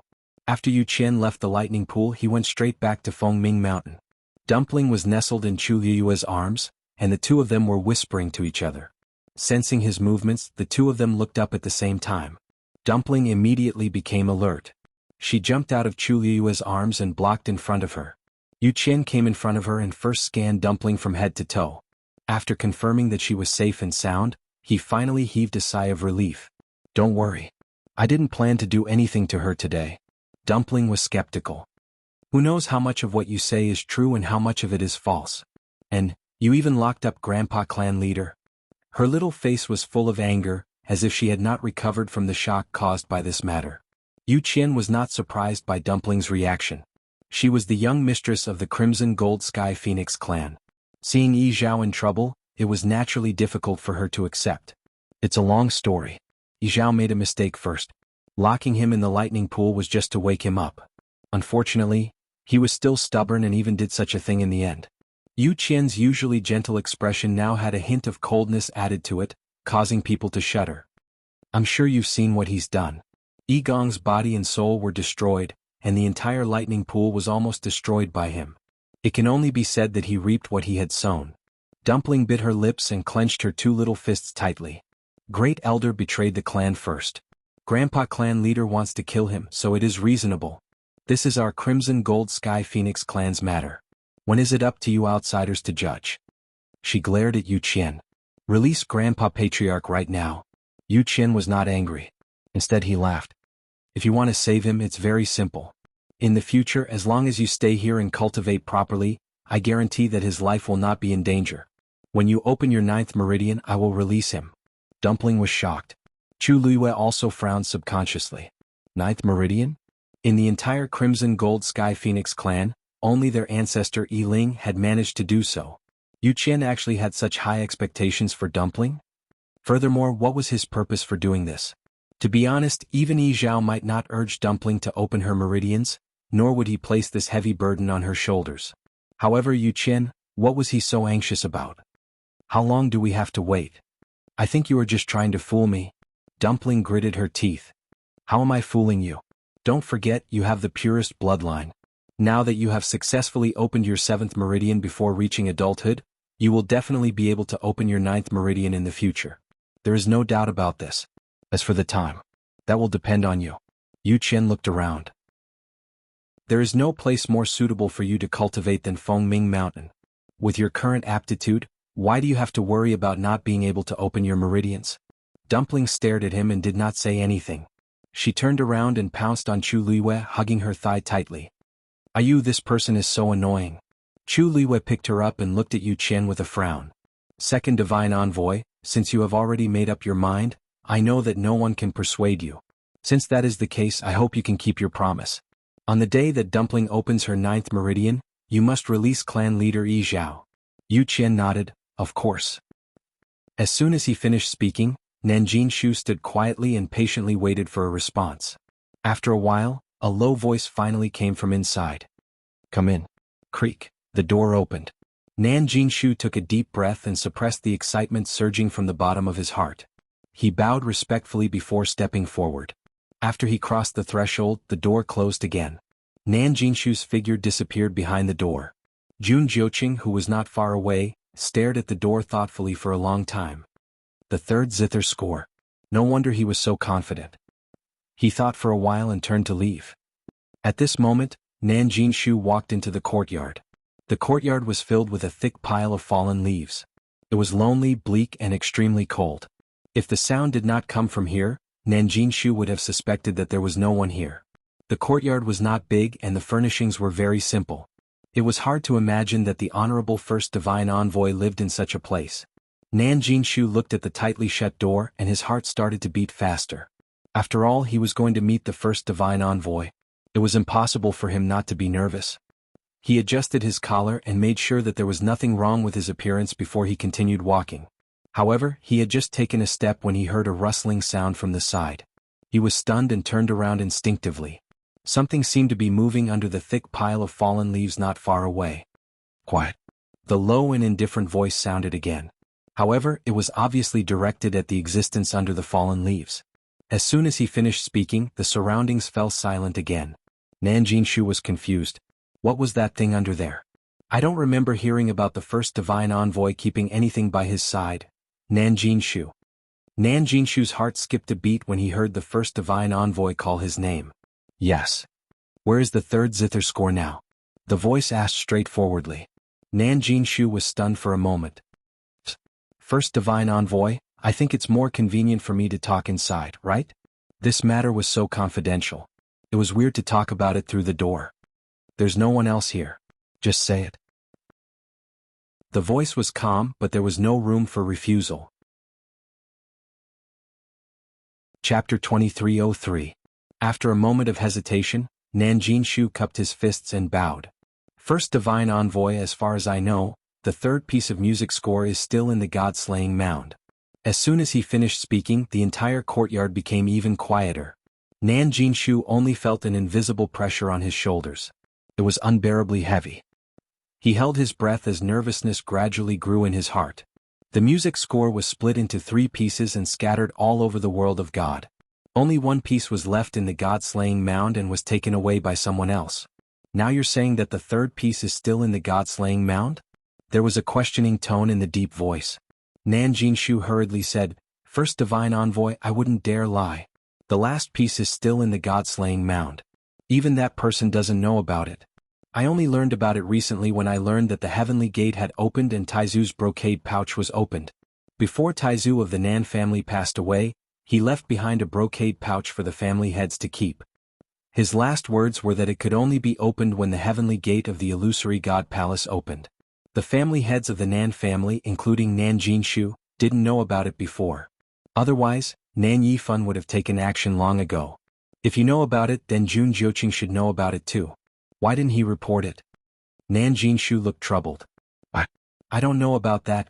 How would he know what Jun Jiuqing was thinking? Maybe he was waiting for the right time. After all, only the family heads of the Nan family and family Yi knew about it. From a certain perspective, this was indeed an asset that could be used in negotiations. After a while, the voice said, I already know about it. I already know about this matter. I will send people to search for him later. What do you want? Of course, he knew what Nanjin Shu was trying to achieve by coming here. Nanjin Shu's throat was dry from nervousness, but he was also excited and expectant. He paused for a moment, then said respectfully, First Divine Envoy, I would like to, please allow me to cultivate in the illusory god ocean. After the voice fell, the room fell silent. After a while, the voice continued to ask, Are you sure? Yes. Nan Jinshu said carefully. Jinshu knows that her talent is insufficient. Based on her current standard, it is extremely difficult for her to ascend to the heavens and become a god. Therefore, he invited himself to enter the illusionary god ocean to cultivate and improve his cultivation base. This way the Taizu name would not be tarnished in the future. A moment later, a stream of light flew out of the house. Nan Jinshu hurriedly caught it with both hands. It was a translucent talisman seal with the word, illusion, drawn on it. There were several mysterious patterns around it that were intertwined. This talisman can only be used once. When you come out of the illusionary god sea, this talisman will automatically be destroyed and can only be used by one person. You may take it. Nan Jinshu was so excited that his hands were trembling slightly. He quickly thanked him. Thank you, First Oracle. You may leave. Yes. Nan Jinshu didn't dare to disturb him. He carefully put away the talisman and left respectfully. After he left, the inside and outside of the courtyard became quiet again. Nan Jinshu walked out happily with the seal in his hand. With this thing he could enter the illusionary god sea to cultivate. It wouldn't take long for his strength to skyrocket. At that thought, Nan Jinshu couldn't hide the joy in his eyes. Patriarch Nan? A young woman's gentle voice rang out. Nan Jinshu stopped in his tracks and turned to look. He saw a graceful figure walking toward him from the corner. She was gentle and beautiful, with long hair that reached her ankles. You are? Nan Jinshu was a little stunned. I'm Su Li. The woman in front of him smiled faintly. Nan Jinshu was stunned for a moment. Then, a look of surprise flashed across his eyes. Mr. Su. He had never seen Su Li before. The Nan family had suffered a great loss after the battle at Peach Blossom Dock. He had been recuperating in the Nan family. Although he had heard about Tang Ku and Mr. Su, Nan Jinshu had never had the chance to meet them. After coming to the illusionary god palace, he had vaguely heard that Su Li was here. However, it was only today that he saw her with his own eyes. Nan Jinshu paused for a moment and bowed. Oh, it's Mr. Su. My apologies. He had a special status in the illusionary god palace. His status was even higher than that of Chu Luiyue and the others. However, Su Li was an artifact sage. Naturally, she was different. Therefore, Nan Jinshu was rather polite to Su Li. Su Li glanced at him and asked with a smile, "What are you talking about? Patriarch Nan, what good news did you have? Why are you so happy?" Actually, she had just happened to pass by. She already knew that Nan Jinshu was in the illusionary god palace. She wanted to leave immediately, but Nan Jinshu's expression was a little strange. She looked up slightly and glanced behind Nan Jinshu. Patriarch Nan, did you come from the first divine envoy's side? Nan Jinshu didn't try to avoid the topic. He chuckled and nodded his head elegantly. That's right. I just met the first divine envoy. Su Li's beautiful eyes widened. She looked shocked. Really? Hasn't the first divine envoy been in seclusion for many years? She heard that the other divine envoys had tried to meet the first divine envoy several times, but they were all rejected at the door. But why did Nan Jinshu? Nan Jinshu was rather pleased with Su Li's reaction. Su Li, Mr. Su, was a powerful figure. He used to be high and mighty in the world of divine ruins. However, things were different now. So what if he was powerful? Su Li had to bow politely to the other divine envoys, but he could meet the first divine envoy directly. There was a huge difference between them. The feeling of being superior made Nan Jinshu very happy. Mr. Su, the first divine envoy, asked me to do some things. I won't stay any longer. Su Li was puzzled. What kind of things could the first divine envoy ask Nan Jinshu to do? In terms of status, the divine envoys in the illusionary god palace were at his disposal. In terms of strength, Nan Jinshu wasn't too outstanding. Why did the first divine envoy choose him? Moreover, Nan Jinshu's treatment was different from theirs from the start. He was directly sent to the illusionary god palace. Countless questions flashed through Su Li's mind, but she didn't show it on her face. She only smiled. Since it's the first divine envoy's order, I naturally can't delay it. Patriarch Nan, please. Nan Jinshu nodded and turned to leave. Su Li was taken aback. Patriarch Nan, that's the direction out of the illusionary god palace. Nan Jinshu stopped in his tracks and turned back with a smile. I'm going out of the illusionary god palace. To be honest, I'm going to the illusionary god ocean. There were very few people in the illusionary god palace who were qualified to do so. Nan Jinshu was pleased with himself, so he just said it directly. There was nothing to hide anyway. Everyone would know when he returned from the illusionary god ocean. Su Li frowned. The Illusionary God Ocean. Chapter 2304. Illusionary God Ocean? Chu Luiyue looked up in surprise. Nan Jinshu said it himself? Su Li nodded. That's right. He looks very happy. The excitement and pride on his face are not concealed at all. This place. I've never heard of it before. Chu Luiyue thought for a while and a guess appeared in his mind. Could it be the ocean outside the heavenly gate? That's right. I followed him out of the illusionary god palace and saw him go straight to the heavenly gate. Other than that, where else can there be an ocean in the illusionary god palace? Chu Luiyue's eyebrows twitched and he immediately stood up. Su Li was shocked. Little you, what's wrong? Chu Luiyue took a deep breath and paced around the room. He felt a little puzzled. Nothing, I just feel that this matter is a little strange. The illusionary god ocean is very dangerous. We saw it with our own eyes when we came here. Nan Jinshu is just a supreme god. How could he have the guts to go there? Su Li heard and said. He said that the first divine envoy told him something, but I also feel that it's a little strange. No one has seen the first divine envoy all these years. I heard that even the 8th and 7th divine envoys were rejected. What was it that he had to do? And I saw that he was very happy. It didn't look like he was taking a risk, but more like he was going to receive a reward. In any case, it must be a good thing for him. First divine envoy, Chu Luiyue muttered. The divine envoys of the illusionary god palace were all very respected. The first divine envoy was the most respected. It could be seen from the other divine envoy's respectful attitude towards him. But the first divine envoy didn't come out when the lightning pool caused such a big commotion. Now he suddenly sent Nan Jinshu to the illusionary god ocean. It's really strange. Chu Luiyue said and looked at Su Li. He's already out of the heavenly gate? Su Li nodded. When she heard Nan Jinshu's words, she also felt that something was wrong and simply followed him out of the illusionary god palace. She was worried that Nan Jinshu would be suspicious, so she didn't follow her. After walking for a while, she turned back to Chu Luiyue. However, she was certain that Nan Jinshu had indeed gone to the Elysium. Looking at the time, he must have already left. Chu Luiyue pondered for a moment, then said, I'll go out and take a look too. What? Su Li widened her beautiful eyes in surprise. How can that be? Leaving the heavenly gates was already difficult enough, let alone going to the illusionary god sea? Little you don't have the slightest bit of understanding towards the illusory god sea. Isn't it too risky for you to go there directly? Su Li disagreed. Chu Luiyue had already made up his mind. This is a rare opportunity.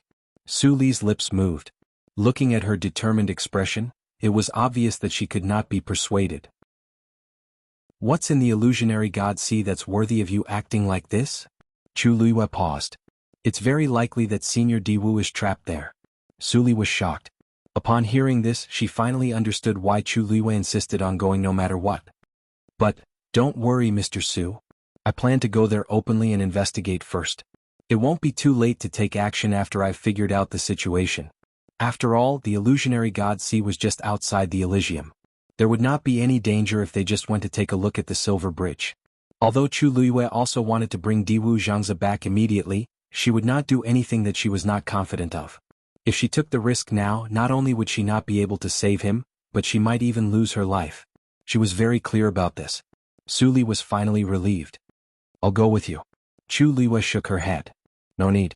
I'll go with Hongyu. The fewer people involved in this matter, the better. Su Li could only agree. Be careful. Mu Hongyu was cultivating in her room. Ever since she retrieved the Mahayana cultivation method from the Precious Treasure Pavilion, she hadn't left her room. Hongyu. Upon hearing Chu Luiyue's voice, Mu Hongyu snapped out of her daze and got up to open the door. Luyu, what's the matter? Chu Luiyue raised her chin. Follow me out of the Elysium and to the illusionary god sea. Mu Hongyu was stunned. Now. Chu Luiyue briefly explained the matter. It's a rare opportunity. Maybe we can gain something. Mu Hongyu hurriedly said, then let's not wait. Let's go quickly. After taking 2 steps, she suddenly stopped. Wait, Luyu, how are we going to get out now? Wasn't the Elysium heavily guarded? Chu Luiyue waved her hand carelessly. When we reach the Elysium, let Jinyun Lai open the door. Mu Hongyu, she glanced at Chu Luiyue faintly. Luyu, how can you be sure that he'll agree? Previously, he could say that he had gone to the weapon refining saint. What about this time? Chu Luiyue's lips curled up slightly. I have my ways. The two of them walked straight and arrived at the Elysium. However, when they arrived, they were surprised to find that many people had already gathered here. It was very lively. Did Nan Jinshu really leave here and go to the illusionary god Ocean? I saw it with my own eyes. How can it be fake? Is he crazy? The illusionary god Ocean is very dangerous. Isn't it too bold to use it to improve his cultivation? Isn't he afraid of dying there? Sure, they're different from us. Think about it. He entered the illusionary god palace as soon as he arrived. Of course he's different from us. It's still very dangerous, isn't it? Even venerables can only stay in the illusionary god Ocean for a few hours at most. Besides, the illusionary god Ocean has always been a place of punishment. Who knows how many skeletons are buried there? This is the first time I've seen someone who wants to cultivate there. Chu Liyue and Mu Hongyu looked at each other. It turned out that the news had already spread. Liu, what should we do? Mu Hongyu asked softly. Chu Liyue paused. The heavens want to help me. I have to go. With that, she continued to walk forward. Soon, some people noticed their arrival and they all had different expressions on their faces. Chu Liyue ignored them. She went straight to the Elysium and was about to step out. Everyone was shocked. The barrier bust. A heavy pressure stopped Chu Liyue. Following this, a furious voice could be heard once again. Sheng Guanyu, what are you trying to do? Chu Liyue turned around and looked at Jin Yunlai, who rushed over in an instant. Her eyes curved and she smiled brightly. Seventh messenger, you're here? Can you please open the door? She was quite fast. Jin Yunlai was originally there to denounce her, but when she heard this, she choked. Then a flame burned in her chest. What did you say? Just how much courage did she have to ask him to open the gate of heaven so naturally? Chu Liyue's smile didn't change. I heard that Nan Jinshu went to the illusionary god Ocean to improve his cultivation. I was curious. Look, everyone is here. If there's such a good thing, why don't you give us a chance and let everyone go together? Jin Yunlai's forehead twitched. Chapter 2305. He had just found out that Nan Jinshu had met the first divine emissary and obtained a passage talisman to cultivate in the illusionary god Ocean. How did the news spread throughout the illusionary god palace in the blink of an eye? It even attracted so many people. Jin Yunlai's mind raced. Nan Jinshu must have been too arrogant and attracted too much attention. That's why, when he heard that Nan Jinshu had met the first divine emissary, he was shocked and thought that Nan Jinshu was quite capable. Who knew that he was a brainless person? How could such a thing be spread so casually? He suppressed the anger in his heart and said in a low voice, Nan Jinshu went with the first divine emissary's permission. If you have the ability, I won't stop you. Chu Liyue blinked. Seventh divine emissary, that's why we want to go out and take a look. Speaking of which, I have a good relationship with family head Nan. I didn't expect him to be so powerful. Not only can he enter the illusionary god palace, but he can also meet the first divine emissary and go to the illusionary god Ocean. If we can go out and take a look and see family head Nan's glory, we can learn something. What do you think? Jin Yunlai looked at her suspiciously. Just go out and take a look? Yes, didn't family head Nan go to the illusionary god Ocean? We'll just take a look from the bridge. After all, it wasn't easy for us to come up here. We know how dangerous the illusionary god Ocean is. Why would we gamble with our lives? Mu Hongyu immediately nodded. Yes, we're just going to take a look. Anyway, this is the illusionary god palace's territory. Are you worried that we'll do something out of line? Jin Yunlai's expression was cold. This group of people gathered here and even asked him to open the door. They were already out of line. What else did they want? Many people around them looked at each other. Actually, they were also very curious. It would be good if they could really go and take a look. Jin Yunlai said in a low voice. What kind of place is the illusionary god Ocean? Is it somewhere you can go as you please? Even if they stood on the bridge and watched, it was absolutely not allowed. I'll let you go this time, but if you do it again, I won't let you off so easily. As he spoke, he looked around with undisguised warning in his eyes. Everyone's little thoughts were suppressed again. After Jin Yunlai finished speaking, she turned around to leave. Chu Liyue suddenly sighed softly. Sigh, since the seventh divine emissary is unwilling to let us pass, then we can only forget about it. Since I have nothing to do, let's take a walk around Fengming Mountain. Jin Yunlai stopped in her tracks. He turned around and stared at Chu Liyue. What are you trying to do? To find Dumpling. Chu Liyue's lips curved slightly. Since I can't go to the Mirage God Sea, I can only find Dumpling to relieve my boredom. Recently, she has been making a fuss about going out to play a few rounds. If there's no other way, I should ask the second messenger if he can bring Dumpling out for a walk. You. She was clearly using Dumpling to threaten him. Now, the second messenger valued Dumpling a lot, and Dumpling was extremely dependent on Chu Luiyue. She was still young and was at the age where she could make a fuss. In addition, she already knew that Yi Zhao was trapped in the lightning pool, so she was now full of hostility towards the Mirage God Palace. If Chu Luiyue said something to Dumpling and caused Dumpling to explode, who knew what she would do? This Chu Luiyue really knew how to push her luck. He had already made an exception to let her go the last time, but she still wanted to do it again. Chu Luiyue looked at Mu Hongyu. Hongyu, you haven't seen Dumpling for a long time, right? I'll bring her out. 2 hours. Jin Yunlai coldly interrupted Chu Luiyue. Chu Luiyue sneered. Seventh messenger, what can you do in 2 hours? Are you afraid that I'll learn something from Nanjinshu? Jin Yunlai's face was cold. After a while she said, I'll give you 1 day. If you're not back by this time tomorrow? Chu Luiyue immediately smiled. Deal? The Mirage God Sea is extremely dangerous. After leaving the Heavenly Gate, I won't care if you live or die. You will bear all the consequences yourselves. Chu Luiyue nodded with a relaxed expression. Of course. Since she dared to go, she was prepared. Jin Yunlai coldly stared at her for a while before waving her sleeve. Buzz, the barrier opened. Chu Luiyue stepped out without hesitation. Hongyu, follow me. Coming. Mu Hongyu's movements were very fast, and she almost caught up with him.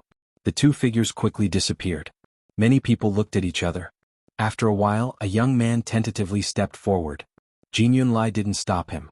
That person immediately felt relieved and lifted his foot to walk out. With someone taking the lead, the people behind him moved faster.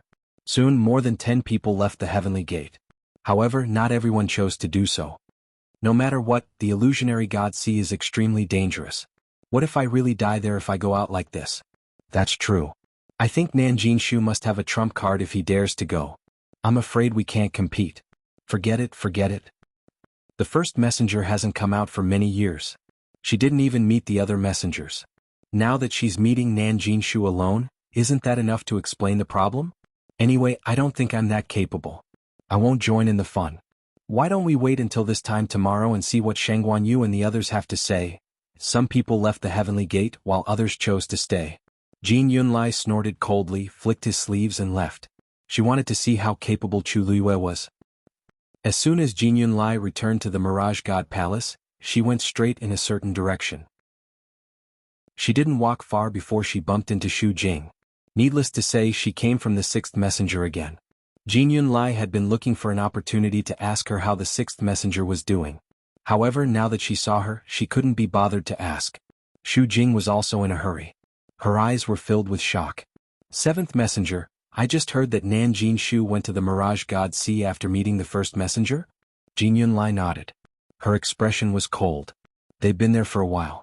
Moreover, the news has spread in the Mirage God Palace. Everyone knows. Sheng Guanyu even made a fuss about going out to take a look. Is she crazy? Xu Jing suddenly raised her voice. Seventh messenger, you didn't let her go, did you? She threatened me with Dumpling. After much consideration, I let her go. Other than her, some people from the Mirage God Palace also followed her. Xu Jing sucked in a breath of cold air. Chu Luiyue was crazy, and the seventh messenger wasn't clear-headed either? Her reaction made Jin Yunlai frown. The news spread like wildfire in a short period of time. The more you don't let them go, the more curious they are. Why don't you just let them go for a day and let them see for themselves? The Mirage God Sea. Is it a place they can step into as they wish? Everyone had a deep-rooted bad habit. There were some principles that no one would listen to no matter how many times you repeated them. Only when they felt the pain themselves would they deeply understand and remember it. Chapter 2306. Xu Jing's expression softened. Jin Yunlai's words weren't without reason. For 10,000 years, the Mirage God Ocean had been under the control of the first divine envoy. It was heavily guarded and dangerous. The Yu Qian had inherited almost all the rights of the first divine envoy, except for this one. So until now, even the Yu Qian couldn't enter the Mirage God Ocean without the permission of the first divine envoy. Chu Luiyue and the others were indeed digging their own graves.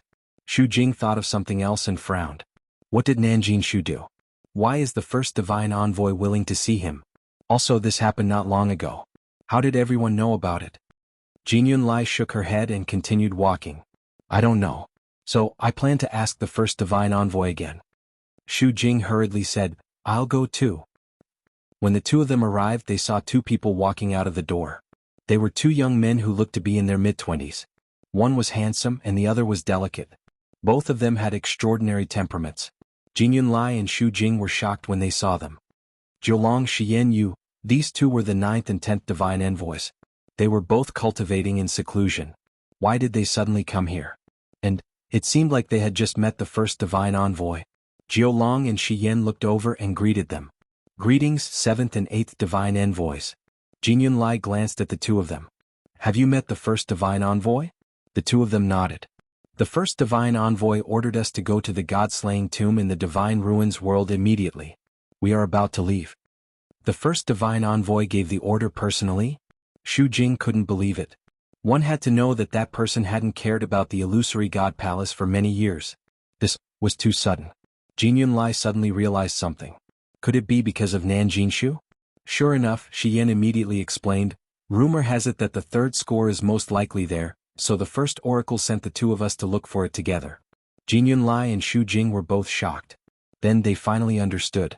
No wonder the first divine envoy suddenly made such a big move. It was because of this. Although there were many divine envoys in the illusory god palace, there were very few who had the time and energy to do so. These two were indeed the most suitable choices. Jiulong said, if there's nothing else, we'll be taking our leave. After all, this was a task that the first oracle had personally given them. They did not dare to slack off. Jin Yunlai nodded. The two of them quickly left. Looking at the backs of the two people, Shu Jing frowned. After thinking for a moment, she walked towards the door. However, he was stopped by a barrier as soon as he arrived. A low and indifferent voice came from inside. Just do what you have to do. Shu Jing and his assistant were both stunned. Does this mean that he doesn't want us to intervene? Shu Jing was unwilling to give up. First oracle, this is a matter of great importance. Isn't it not enough to send only the two of them? After a moment, the voice came again. Shu Jing, if you don't want to look after the herb mountain anymore, you can go with them. Shu Jing's face suddenly turned pale and he took a few steps back. Shu Jing has offended you. Please forgive me, first oracle. Jin Yunlai also fell silent. The first oracle's meaning was very clear. There was really no need to continue asking. He cupped his hands and left. Then we won't disturb you anymore. After saying that, he gave Shu Jing a look. Shu Jing walked a few steps and suddenly thought of something. He paused and asked hesitantly, First oracle, the 6th oracle's divine body has been damaged. If you want to rebuild it, you need to use the golden Tianlei in the lightning pool. But now that the lightning pool is sealed, do you think? Originally, everything was going smoothly. They were just waiting for the right time. Who knew that the lightning pool would suddenly riot and disrupt their plans? If they couldn't rebuild the divine body as soon as possible, wouldn't the pills that she had painstakingly refined go to waste? Now, she didn't know when the lightning pool would be unsealed. Who knew how long they would have to wait? Therefore, she could only try to ask the first oracle for help. The courtyard quieted down, and a layer of coldness gradually surged out. Shu Jing's heart skipped a beat, and she suddenly felt uneasy. Then she heard the person inside say coldly, then let him suffer. Even after walking for a long distance, Shu Jing's heart still did not calm down. She walked a little absent-mindedly, and her eyes were unfocused. It wasn't until Jin Yunlai was about to go in another direction that she came back to her senses. She quickly walked a few steps and came in front of Jin Yunlai. When did the 6th oracle offend the first oracle? Jin Yunlai frowned. How would I know? Shu Jing's lips were still a little pale. She couldn't help but mutter in a low voice, this can't be. The first oracle has been in seclusion for many years, but the 6th oracle just came back not long ago. How could he offend the first oracle? Moreover, the first oracle is indifferent and rarely gets angry. But just now, when she mentioned the 6th divine envoy, the first divine envoy's voice contained a rare hint of anger. Jin Yunlai also heard it. This was different from the time when she wanted to rush in and annoy the first oracle. The 6th oracle seemed to have made a big mistake. So much so that the first oracle refused to help him rebuild his divine body. To him, this was clearly a piece of cake. Shu Jing suddenly thought of something and her expression changed slightly. That's right, when the 6th oracle mentioned the first oracle, he seemed to be very frightened. At that time, she only thought that he was in awe and didn't think much of it. But now that she thought about it, Jin Yunlai looked at her and said, "If you really want to know, why don't you just ask the sixth oracle?" At this moment, Chu Luiyue and Mu Hongyu walked out of the divine gate and arrived at the silver bridge again. Chu Luiyue looked around as she walked. Soon she saw a familiar figure. Nanjinshu. Mu Hongyu immediately followed her gaze. Where is he? Above the deep blue sea in the distance, there was a person flying through the air. It was Nanjinshu. He went deeper into the illusionary god sea before stopping. Then he rushed directly into the illusionary god sea. Chapter 2307. The onlookers on the silver bridge grew restless when they saw this. Nanjinshu actually went in just like that? Even Her Eminence can't stay in the Mirage God Ocean for too long. Where did he get his confidence from? The Mirage God Ocean contains an abundant amount of energy. It can greatly increase one's strength if one refines one's bones and blood, but it's also extremely dangerous. I wonder how long it'll take for Nanjinshu to come back up. Chu Luiyue's expression hardened. Waves surged in the distance and the aura was piercingly cold. Even though he was standing on the silver bridge, he could still clearly feel the terrifying power contained in the sea below. Even she didn't have much confidence that she would be able to return safely after going down. Nanjinshu, she held her breath and focused. While keeping an eye on Nanjinshu's situation, she also listened carefully to her surroundings. I wonder if Diwu Zhangzi can sense the changes outside. She glanced out of the corner of her eye and saw that Mu Hongyu seemed to have entered a meditative state. Her brows were slightly furrowed, and her expression was calm. She was looking at the Mirage God Ocean. The noise on the silver bridge gradually dissipated. As time passed, the crowd gradually quieted down. Many people were curious about the Mirage God Ocean and wanted to go down to take a look, but none of them had made up their minds to do so. After all, everyone only had one life. Moreover, the seventh divine emissary had made it very clear that once they left the heaven gate, they would die regardless of whether they lived or died. When the time came, they wouldn't even have anyone to call for help. Thus, everyone waited in tacit understanding. It wouldn't be too late to make a decision after Nanjinshu's situation cleared up. After a long while, nothing seemed out of the ordinary. Chu Luiyue was a little disappointed and worried. I wonder how Diwu Zhangzi is doing. Mu Hongyu, on the other hand, changed her position and looked in another direction. Chu Luiyue didn't disturb her. Suddenly the crowd became restless again. Chu Luiyue instinctively turned around and saw two young men walking out of the heavenly gate one after another. These were two completely unfamiliar faces, but Chu Luiyue could vaguely guess the other party's identity the moment she saw them. Judging from his noble aura, he was probably an oracle as well. Sure enough, some sharp-eyed people had already recognized the identities of these two people and hurriedly bowed. Greetings, 9th and 10th divine emissaries. Hearing this, the remaining people immediately bowed. Jiolong and Shi Yan only nodded slightly. They didn't say anything and walked down. When he passed by Chu Luiyue nodded slightly. Jiolong suddenly stopped in his tracks and turned to look at Chu Luiyue. Are you Shang Guanyu? Chu Luiyue looked up. The young man's face was filled with curiosity and inquiry. Chu Luiyue nodded. Exactly. Jiolong laughed. You're quite capable. This didn't sound like a compliment. Shi Yan glanced over. Jiolong, let's go. The two of them had always had a good relationship, so the way they addressed each other was more casual. Jiolong retracted her gaze and followed Shi Yan. The two of them arrived at the bottom of the silver bridge. Then, with a flash of their figures, they disappeared from the spot. Divine emissaries were all above the god realm, so crossing the illusion god sea wasn't a problem for them. But the question was, where were they going? The two oracles actually left the heaven gate. What are they doing? These two rarely show their faces in public. That's right. This is the first time I've seen them after so many years. I didn't expect them to be here. All sorts of discussions broke out. There were also a few people silently sizing up Chu Luiyue. What did the 9th divine emissary mean by that? Chu Luiyue narrowed her eyes.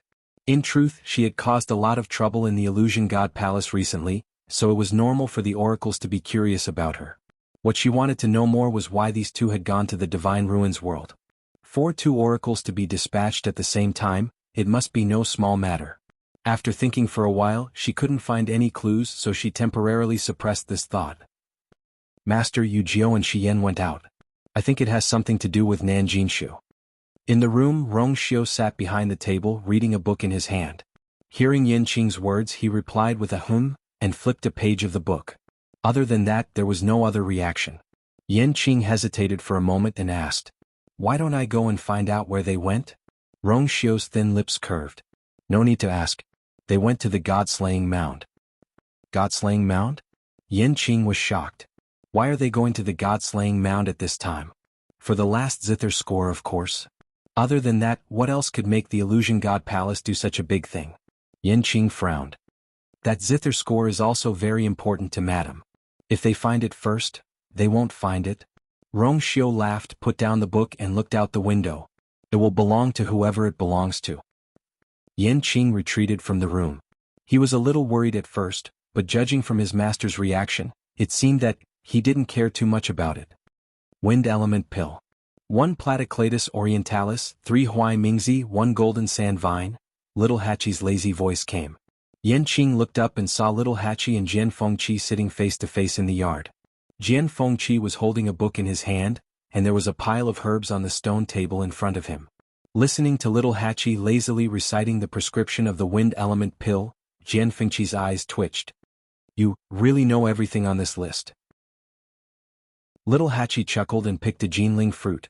Her delicate hands were slender and delicate, as if they were carved out of jade. They seemed to be more crystal clear than the Jinling fruit. She put the Jinling fruit into her mouth and her voice was a little muffled. "I told you before, I've already broken through to the Supreme Doctor level, but you didn't believe me." Tsk, this time he learned his lesson. Jian Fengqi suddenly felt a headache coming on. He closed the book in his hand and took a deep breath. "There's no way I can survive."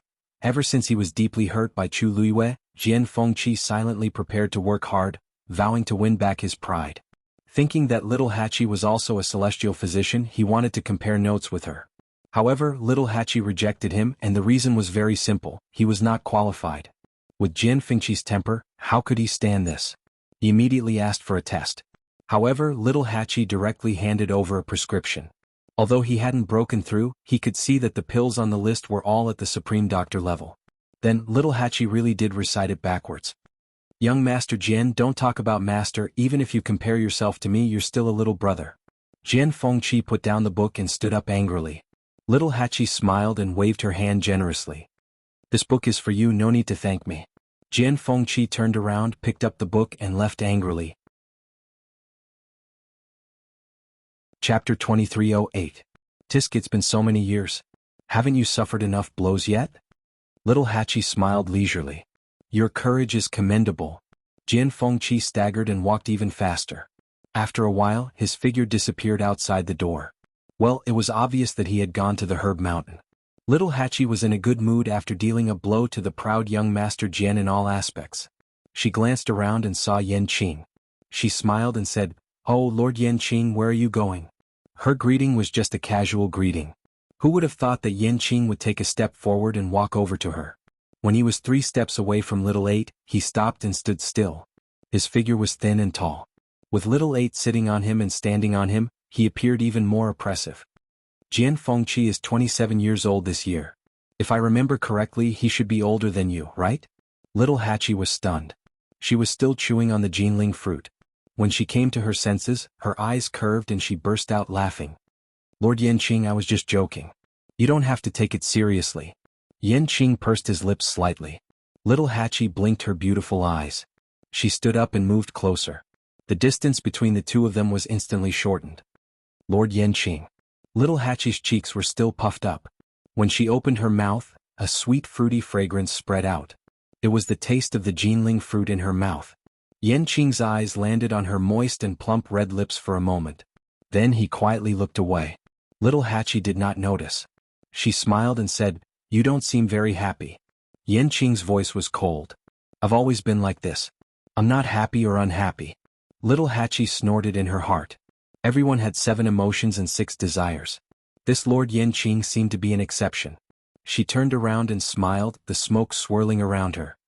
"If young Master Jian can be my younger brother, then Lord Yan Qing can also be my elder brother. You see, your status is much higher than his." Yan Qing frowned. Little Hachi tilted her head. "Brother Yan Qing?" The originally light and sweet fragrance seemed to have suddenly become rich and thick, making people a little intoxicated. Her voice had always been soft and gentle, and he had long since gotten used to it. However, at this moment, he suddenly felt that something was different, as if his heart had been gently scratched by something. Yan Qing turned around and left. Sigh. Seeing that there was no response from the other party, Little 8 pursed her lips and swallowed the fruit in her mouth. I can't call you little brother or big brother. You're really hard to please. Yan Qing went straight back to her room. As soon as she entered the room, she immediately felt that something was wrong and looked up at the screen. Her cold gaze was as sharp as a knife, as if she was going to cut the screen. Come out. Sigh, it's not like you don't know it's me. Can't you be nicer? A figure slowly walked out from behind. It was Umo. Yan Qing's expression did not change. If I didn't know it's you, you would have died here. A strange smile appeared on Umo's face as he said word by word, You're too fierce, brother Yan Qing, big brother. As soon as he finished speaking, a strong wind attacked. Swish. Umo was shocked and immediately dodged. He patted his chest with lingering fear. TSK, we were talking nicely. Why did you hit me? Yan Qing's eyes were as cold as ice. If you want to die, I can send you on your way. Umo snorted. I haven't lived long enough. Forget it. How interesting it was to live. Yan Qing was speechless because of a girl's words. If he died, he would not be able to see such a wonderful scene. No wonder you're Madame's subordinate. Little Hachi, you're really awesome. If you have something to say, just say it. If not, get lost. It was rare for Yan Qing to say so many words to him, but it was not good. Umo silently held back a tear of sympathy for himself and then said, I'm here to talk to you about something serious. The first oracle sent Zhou Long and Shi Yan to the god-slaying tomb. You already know, right? Yan Qing nodded. The news was sent by Nanjinshu. By right, Jun Zhouqing should know about it, but he didn't say anything. And after that he went into seclusion. I feel something is wrong. Yan Qing frowned. What do you mean? Umo took a deep breath and said seriously, He went to the main hall of the palace of the illusory god. Time passed slowly. It was still calm above the sea. Nanjinshu still hadn't come out. If it weren't for the fact that the surrounding energy kept flowing in Nanjinshu's direction, everyone would have thought something had happened to him. After a while, Mu Hongyu finally came back to her senses and went to Chu Luiyue. Chu Luiyue turned to look at her. Their eyes met. Mu Hongyu frowned and shook her head. She had already tested it. Under the illusory god ocean, the space was indeed distorted. But standing on the silver bridge, she couldn't check it out because of the water. She had tried a few methods, but none of them worked. Chu Luiyue's eyes flickered. Then she made up her mind. I'll go down and take a look. Since she couldn't see the whole picture here, she might as well go down and check it out. Mu Hongyu was shocked and quickly pulled her wrist. No. It was too dangerous down there. Even she wasn't confident that she could avoid the distorted space. Not to mention Chu Luiyue. Chu Luiyue shook her head. This was a rare opportunity. If she could figure out the situation down there, it would be easier for Mu Hongyu to take action later. Hearing the conversation between the two of them, many people around them looked over in surprise. Shangguanyu wants to go down there? She's too bold. I heard that she crossed the sea very easily before. She even brought a few high gods with her. She must be quite confident, right? That's different from this. The illusory god ocean. She might not be able to come back up after going down. Besides, she doesn't have the first divine envoy's permission. Isn't she just digging her own grave? Let's just wait and see. If one had the first divine envoy's permission, they would have an extra layer of protection in the illusory god ocean. Wasn't Nanjinshu the same? However, almost no one planned to go down like Chu Luiyue. A long time ago there were people who tried to sneak into the illusory god ocean. In the end, all of them died and their souls were destroyed. That was why everyone was so afraid. Even though they were already standing on the silver bridge, they didn't dare to go down. Upon hearing that, Mu Hongyu gritted her teeth. I'll go with you. She might be able to help her a little. Chu Luiyue shook her head. It's better for you to wait here. After all, she could better spy on the changes and movements in the illusory god ocean. I'll be back soon. With that, Chu Luiyue patted her hand gently. Then, she tiptoed and headed in Nanjinshu's direction. Chapter 2309. Chu Luiyue was very fast. The blue-black sea was surging, mysterious and unfathomable. The sea breeze carried a hint of coolness as it brushed past her face, lifting her hair and skirt. Thick energies intertwined, forming an enormous pressure that even made the space above the sea as difficult to traverse. Chu Luiyue's body flickered with a dazzling light. Whoosh! She summoned the star darkness sword and gripped it tightly in her hand. A faint golden light flickered, appearing especially bright and eye-catching in this dark sky and sea. The further she went, the heavier the pressure. The smell of blood gradually spread in the air. It was very faint, but it could not be ignored. Chu Liyue's heart trembled. Suddenly, her footsteps paused as she stared ahead. A deep whirlpool had appeared on the surface of the sea not far away from her. The surrounding seawater flowed quietly without the slightest sound. If not for the fact that Chu Liyue was standing very close, she probably would not have noticed it. Streams of incomparably vigorous power also surged downwards. A figure was faintly discernible. Chu Liyue only needed a glance to recognize that person. It was Nanjinshu. At this moment, there was a palm-sized seal floating quietly above his head. His entire body was suffused with a layer of faint red light, forming a natural barrier. Those fierce surges of energy collided with it and were silently swallowed without any sound. The power contained in that seal was powerful and noble, and clearly did not come from Nanjinshu. That was the seal of the first divine emissary. Chu Liyue's heart trembled as she moved closer, wanting to see it more clearly. She was very curious about this first divine emissary. After coming to the Illusion God Palace, she had seen several divine emissaries. But the most mysterious one was the first divine emissary. Even if she had not seen him, she could clearly feel that the first divine emissary's status was far higher than the other divine emissaries.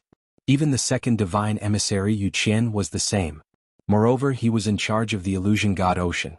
If she wanted to save Diwu Zhangze, she had to find a way to get past the first divine emissary. However, after walking forward for a short distance, she felt an invisible force stopping her from going any further. Chu Liyue frowned slightly. This aura, why does it seem so familiar? He couldn't describe the specific feeling, but there was indeed an inexplicable sense of familiarity, as if he had seen it somewhere before. Chu Liyue furrowed his brows and thought for a while, but to no avail. He could only put this idea aside for the time being. Nanjinshu's aura kept growing stronger. Chu Liyue hesitated for a moment before finally rushing into the illusionary god sea. In the lonely and quiet cage, Dugu Mabao suddenly opened his eyes and frowned. A moment later, a cloud of black fog condensed outside the cage. A hoarse and gloomy laugh came from inside. She actually went to the illusionary god sea. It can be seen that she really cares about Diwu. In order to save him, he didn't even hesitate to take such a risk. Diske, even if Diwu dies this time, he should be able to rest in peace, right? Even though he was smiling, his tone was filled with hatred as he gnashed his teeth. Diwu Zhangze suddenly betrayed him back then. This debt had yet to be settled. Dugu Mabao's brows gradually relaxed, and he returned to his usual cold and indifferent appearance. Isn't it natural for her to go to the illusionary god sea? Including Herb Mountain, Lightning Pool, Phoenix Cry Mountain, and even the illusionary god palace. Where can she not go? Of course she can't go now. The person opposite him seemed to be infuriated, and his voice became shrill. Don't forget who is in charge of the illusionary god sea now. She's just digging her own grave by going there this time. Dugu Mabao suddenly laughed and mocked. You don't even dare to kill me, let alone her? The person in the black fog suddenly fell silent.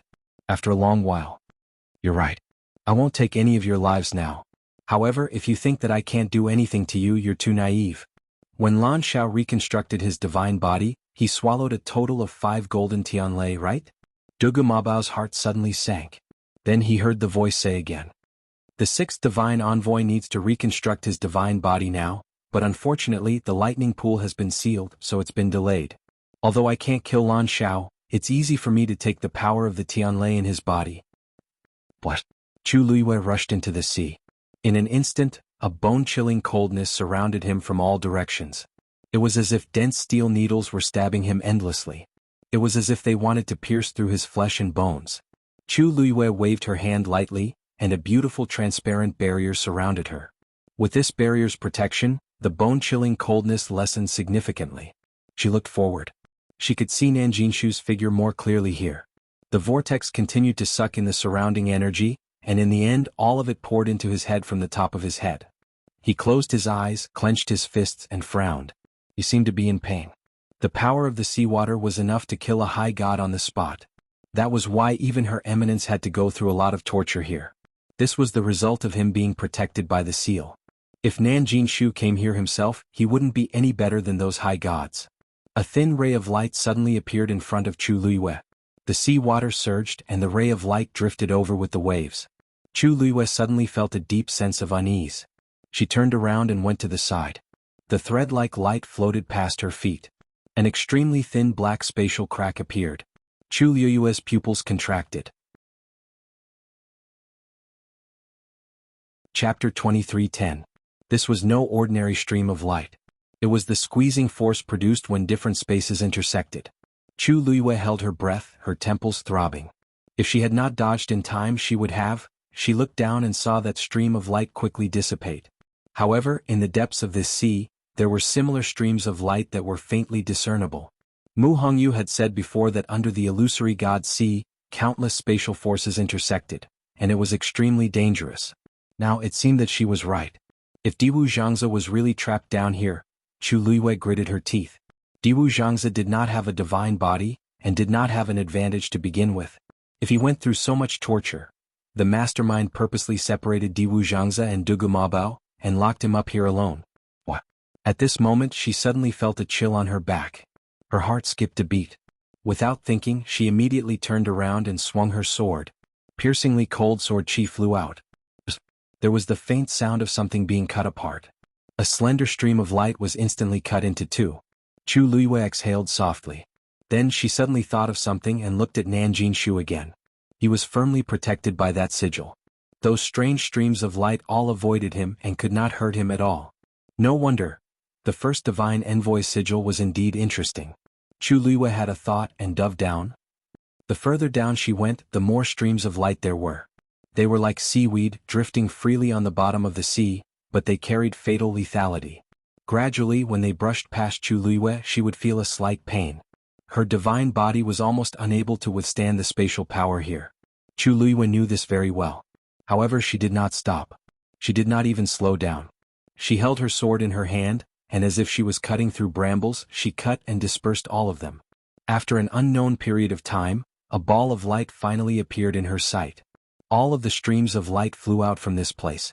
Some drifted into the distance, constantly tearing apart space, while some intertwined with each other, causing energy to scatter chaotically. She faintly felt a sense of uneasiness in her heart and finally stopped. Within that ball of light, a figure was faintly discernible. Chu Luiyue stared intently. Of course she wanted to go, but she knew very well that it was too dangerous. Just by standing there she was already out of breath. If she were to move forward. Suddenly, a strange fluctuation came from the interspatial ring on her finger. Chu Luiyue was stunned and subconsciously looked down. Suddenly a stone rolled out from within. It gently floated down. Chu Luiyue immediately stretched out his hand to grab it, but the rock easily dodged and then ran down at an even faster speed. Just as Chu Luiyue was filled with doubts, a stream of light flew over and was about to cut the stone. Chu Luiyue frowned. Although she didn't mean to bring these stones back after a long time, she still had some feelings for them. Especially since these stones had helped her a lot in the past and saved her from danger several times. Naturally, she couldn't bear to part with them.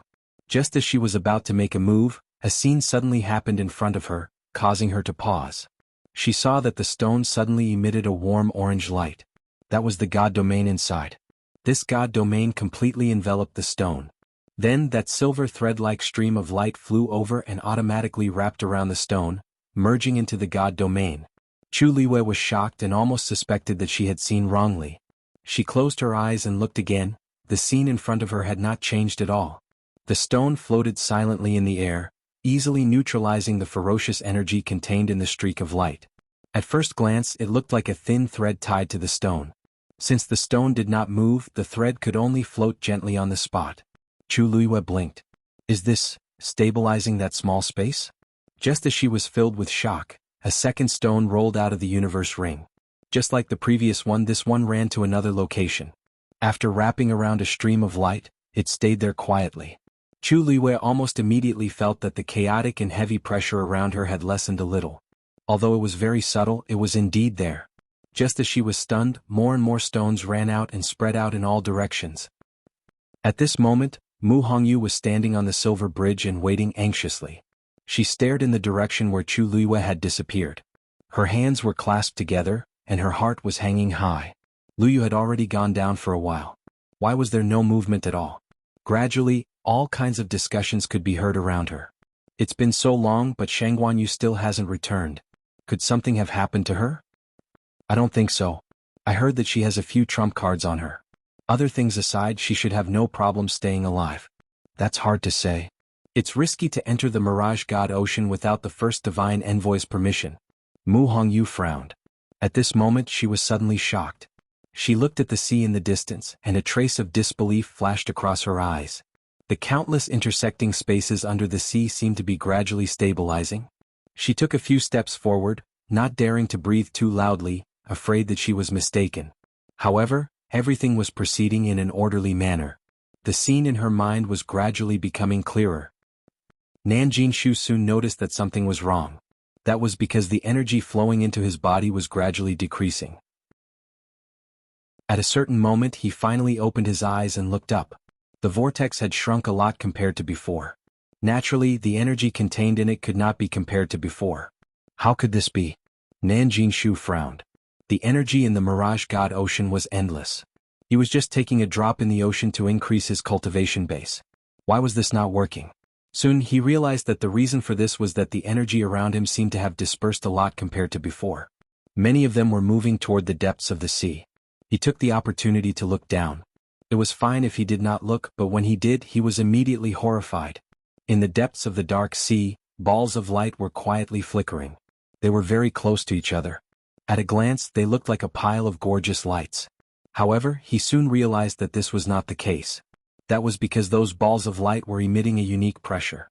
He was familiar with this feeling. That's a god domain? Nanjing Shu muttered in disbelief. Then, a light suddenly flashed across his mind. Shengguanyu. Isn't that her 3,000 god domains? She's here too, and she's even using her god domain to devour the energy in the Mirage God Ocean? Digression. An ink-stained February floated by. Fifth update around 7 a.m. Chapter 23:11. Chu Liwei crossed her arms and looked at the balls of gorgeous god territory floating in front of her. She rubbed her glabella as if she had a headache. It shouldn't have been like this. She just wanted to check out the situation first so that Mu Hongyu could rescue Diwu Zhangzi after she broke through to the Mahayana realm. She didn't expect to cause such a big commotion. She wanted to try to stop them, but she soon realized it was useless. These stones were sometimes obedient and sometimes disobedient. If they really made a scene, she couldn't do anything about it. Then it became like this. The countless intersecting spaces under the illusionary god ocean were almost all frozen. There was no longer that oppressive aura around. In short, it was very stable. Unfortunately, there was a barrier at the bottom that trapped Diwu Zhangzi. She tried to get closer, but she couldn't. It was also the only area that the 3,000 god territories hadn't touched yet.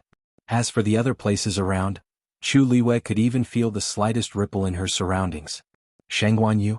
Nanjing Shu's voice came from above, sounding flustered and exasperated. Chu Liwei looked up and waved her hand. Patriarch Nan, what a coincidence. Nanjing Shu's breath was stuck in his chest. Coincidence? Who's so coincidental with you? Why are you here? Nanjing Shu came to Chu Liwei and questioned her coldly. Chu Liwei smiled. If Patriarch Nan can be here, why can't I? Nanjing Shu snorted. I came with the permission of the first divine envoy. Of course, I'm different from you. You barged in here and used your god territory to forcibly take away the power that originally belonged to me. Shengguanyu, you've gone too far. If they were in the divine ruins realm, Nanjing Shu wouldn't have the confidence and courage to speak to Chu Liwei like this.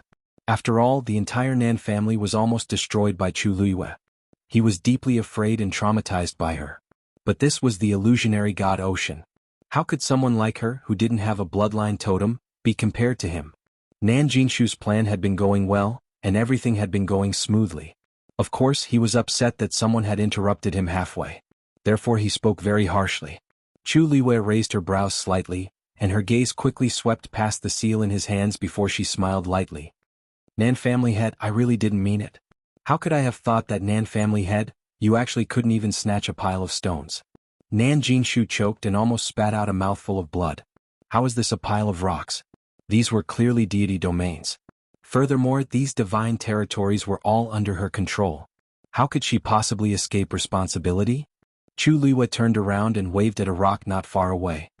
Alright, time to go back. The rock retreated and the light around it became even more resplendent. At the same time, It began to devour the surrounding power at an even more astonishing rate.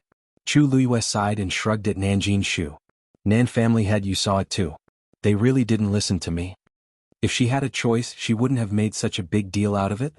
Nan Jinshu's eyes twitched violently. For a moment he felt deeply humiliated. However, Chu Luiyue's expression was so sincere that he couldn't think of anything to refute her. Only then did he realize that the space here seemed to be under Chu Luiyue's control. It was no longer a threat to her. The illusionary god ocean. Wasn't the illusionary god ocean extremely dangerous? Why was it suddenly different when it came to Chu Luiyue? He had relied on the first divine envoy seal to barely protect himself. What about her? She relied on these rocks. Nan Jinshu couldn't help but look at the seal in his hand.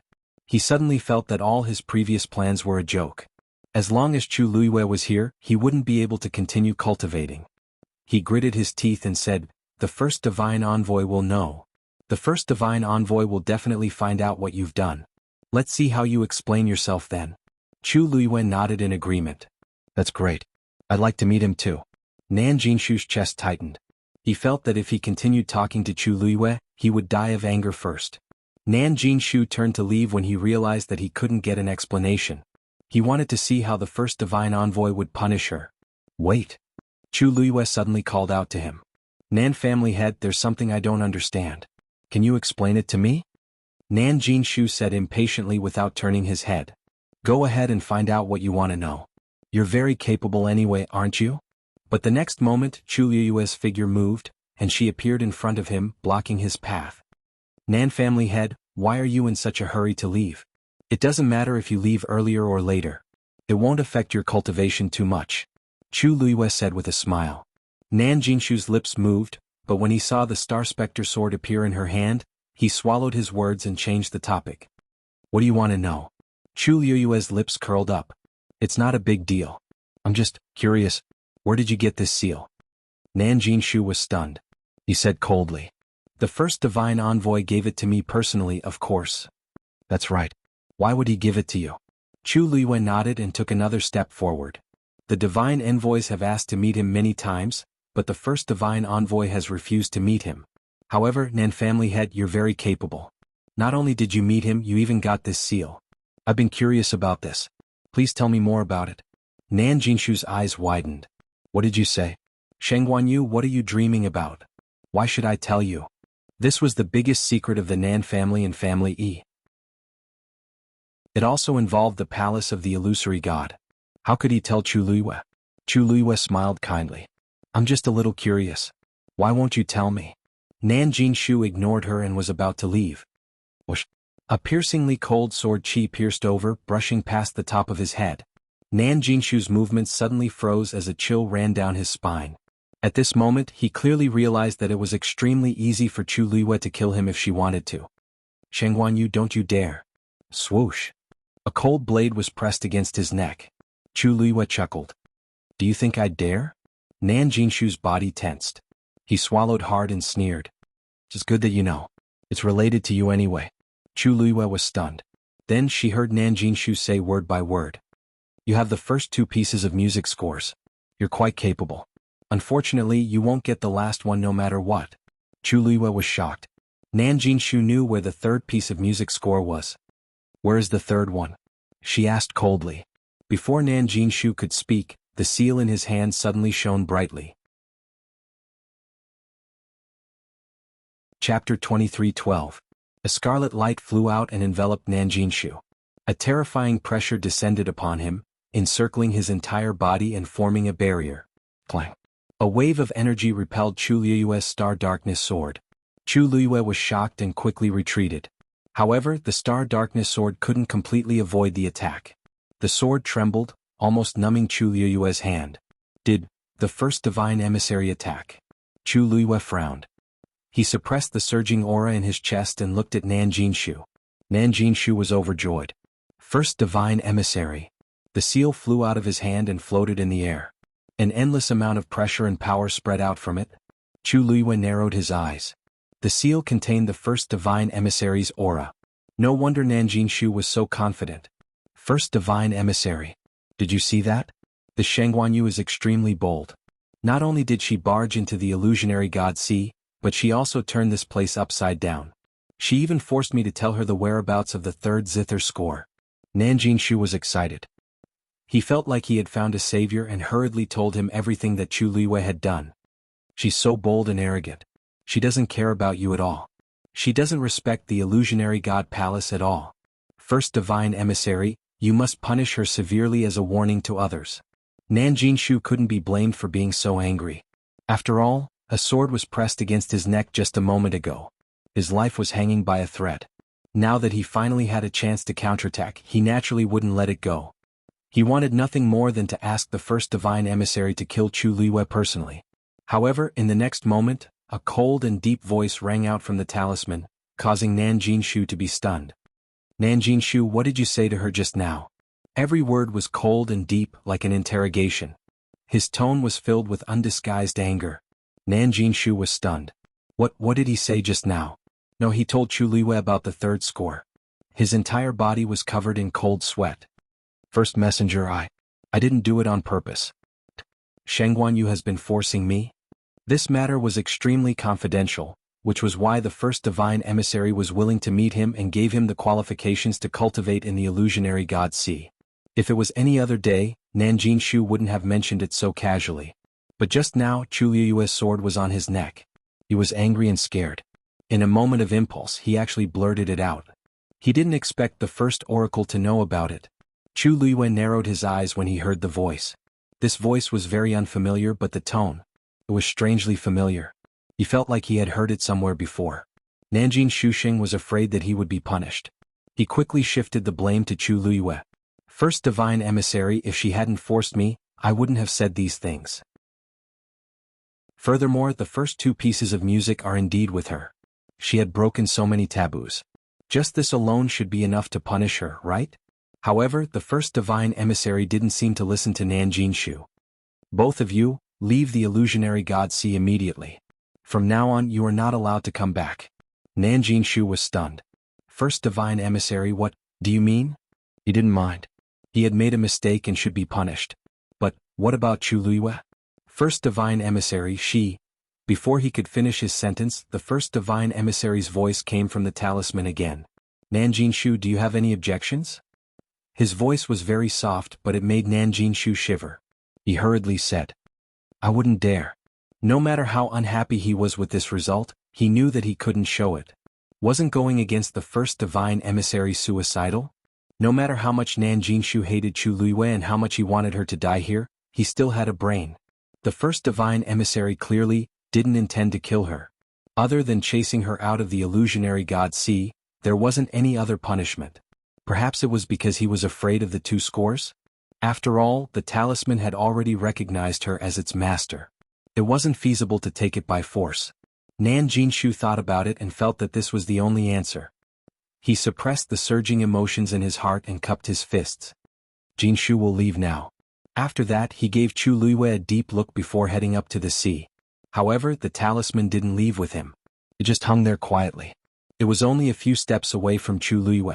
Chu Liu stared at the talisman and suddenly asked, First divine emissary, have we met before? The talisman didn't answer. Several rays of red light swirled around, stirring up waves. Swoosh. The scattered stones finally returned to Chu Liu.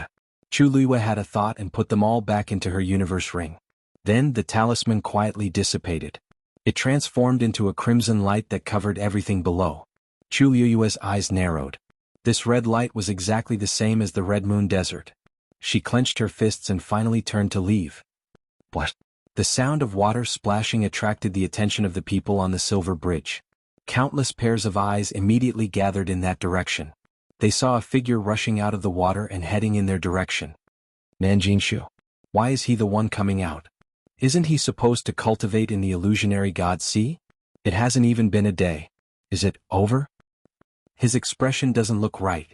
After Nanjinshu came out, he was shocked to see so many people gathered on the silver bridge. Those gazes made him extremely embarrassed. However, he couldn't go back now. He could only brace himself and go forward. Soon he arrived on the silver bridge as well. The moment his feet touched the ground, he didn't stop and immediately headed toward the heavenly gate above him. There was no expression on his face. He exuded a dangerous and cold aura that kept people at arm's length. Anyone with eyes could see that he was in an extremely bad mood at this moment. The people around him quieted down. However, not everyone was wary of him. For example, Mu Hongyu. She quickly arrived in front of Nan Jinshu and stopped him. Nan Jinshu, where's Lu Yu? Nan Jinshu knew who she was talking about. His expression immediately turned ugly. What does it have to do with me? If you want to know, why don't you go and see for yourself? He hated Chu Luiyue to the core. Even hearing her name made him grit his teeth. Mu Hongyu raised her chin. How troublesome. You're all in the illusionary god sea anyway. What's wrong with me asking? Everything had been fine earlier. However, for some reason she suddenly couldn't see what was going on below. She was worried. Of course she had to ask Nan Jinshu about it. Suddenly she narrowed her eyes and asked curiously, "Huh? Why is there a sword wound on your neck?" Chapter 23:13. It would have been better if Nan Jinshu hadn't mentioned it. In fact, it was only a very shallow wound. The skin was slightly broken and a faint trace of blood seeped out. It would recover in 2 or 3 days. However, it constantly reminded Nan Jinshu of the humiliation he had suffered in front of Chu Luiyue. He raised his hand to touch his neck and snorted coldly. "If you don't want any trouble, you'd better leave now. Otherwise, I can't guarantee that there won't be more injuries on your body." He was clearly threatening Nan Jinshu. He couldn't defeat Chu Luiyue, but it wouldn't be a problem for him to deal with Mu Hongyu, who was only a high god. However, Mu Hongyu didn't care at all. Mu Hongyu blinked when she saw the man's angry expression. "Patriarch Nan, why are you so angry? Could it be that Lu Yu is the one who gave you this injury?" Nan Jinshu was even more furious. He waved his hand and formed a sharp blade with his divine power. It went straight for Mu Hongyu. The two of them were only a step away from each other. Even an honorable god of the same level might not be able to dodge his sudden attack in time, let alone a high god. Swish! The sharp blade pierced through Mu Hongyu's chest. The crowd exclaimed. However, the next moment they saw that Mu Hongyu had disappeared. That was clearly just her afterimage. Nan Jinshu's heart had just been filled with joy when he saw this scene and was taken aback. Then, a hand gently patted his shoulder from behind. "Patriarch Nan, you're not strong enough." Nan Jinshu's hair stood on end. He immediately turned around. Mu Hongyu was standing behind him with a smile. "How did you?" Before he could ask, Mu Hongyu threw a punch. It landed on Nan Jinshu's face. Bang! With a dull thud, Nan Jinshu felt dizzy and stumbled a few steps back, almost falling to the ground. When Mu Hongyu threw this punch, it affected the power of the surrounding space and created a great pressure on Nan Jinshu. That was why he was able to catch Nan Jinshu off guard so easily. Nan Jinshu felt a dull pain all over his face. Something was flowing out from his nose and the corner of his mouth. He wiped it off and looked down. The blood was thick and red. His hands began to tremble slightly. The surrounding onlookers revealed strange expressions when they saw this. What was going on? Wasn't Mu Hongyu a high deity? After exchanging blows with Nan Jinshu, not only was he not injured, but he even managed to beat Nan Jinshu to such a state? Mu Hongyu clicked her tongue and shook her head. "Nan family head, you don't seem to be in a good condition. Why do you have to force yourself? I'm just asking you a question. Can't you just answer me honestly? Now you've added new wounds to your old wounds. Look, what do you want?" Nan Jinshu was about to explode from anger. Mu Hongyu touched her ear. "Hey, I'm listening." "You." At this moment, another figure dashed out of the illusionary god ocean. "Shengguan Yu is out." Someone in the crowd exclaimed. Mu Hongyu quickly turned around. When she saw that it was Chu Luiyue, she heaved a sigh of relief and waved happily. "Lu Yu?" Chu Luiyue was also very fast. He arrived at the silver bridge in the blink of an eye. Mu Hongyu hurried forward and looked Chu Luiyue up and down. "Lu Yu, are you all right?" Just now, a mysterious and powerful force had suddenly appeared and blocked her perception, causing her to be quite worried.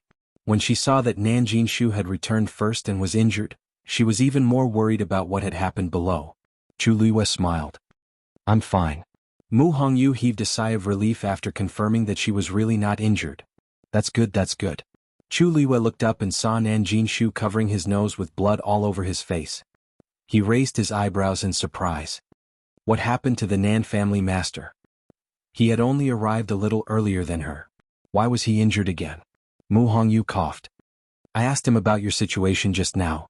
Not only did he refuse to tell me, but he even wanted to hit me. I had no choice but to retaliate. She sounded quite aggrieved. Everyone was speechless. Nan Jinshu's forehead twitched. This Mu Hongyu was really good at distorting the truth. Upon hearing this, Chu Liuyue's expression turned cold. Nan Jinshu, did you attack Hongyu just now? Nan Jinshu could not deny it. He gritted his teeth and said, so what if I did? But she's not. Before he could say the word injured, Chu Liyue quickly went forward and harshly kicked Nan Jinshu's chest. Nan Jinshu instinctively wanted to block it. However, he was not as fast as Chu Liyue. There was a flash of light. Chu Liyue kicked Nan Jinshu with his long legs and accurately hit him. Bam! Nan Jinshu did not even have time to set up a barrier before he was sent flying. Everyone hurriedly moved aside. Nan Jinshu fell onto the silver bridge with a loud thud. He spat out a mouthful of blood. His face was pale. When Chu Liyue attacked, she specially summoned her divine body. Hence, this attack almost took half of Nan Jinshu's life. Everyone retreated further when they saw that. Chu Liyue did not hold back. If they continued to fight, it would not be good for them to bleed. No one was worried about Nan Jinshu's condition. On one hand, most of the cultivators in the illusionary god palace were focused on cultivation. Most of them were not close to each other. On the other hand, Nan Jinshu had entered the illusionary god palace immediately after he arrived. He did not have much contact with them, let alone anything else. I didn't attack you just now because you're the first divine envoy. However, that doesn't mean I'm a pushover. Chu Liyue dusted his clothes and said mildly. Everyone was shocked when they heard that. The first divine envoy. What happened down there that involved the first divine envoy? Next time, before you attack, please consider whether you have the ability to do so.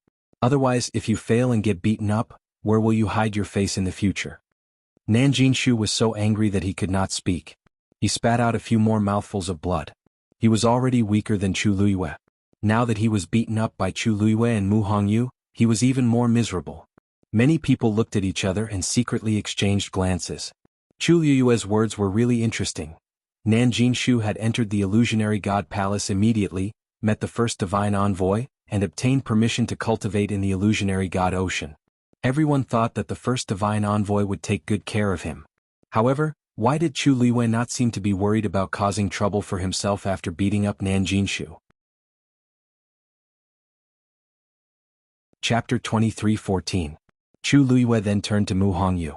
Hongyu, let's go back. Mu Hongyu immediately replied, okay.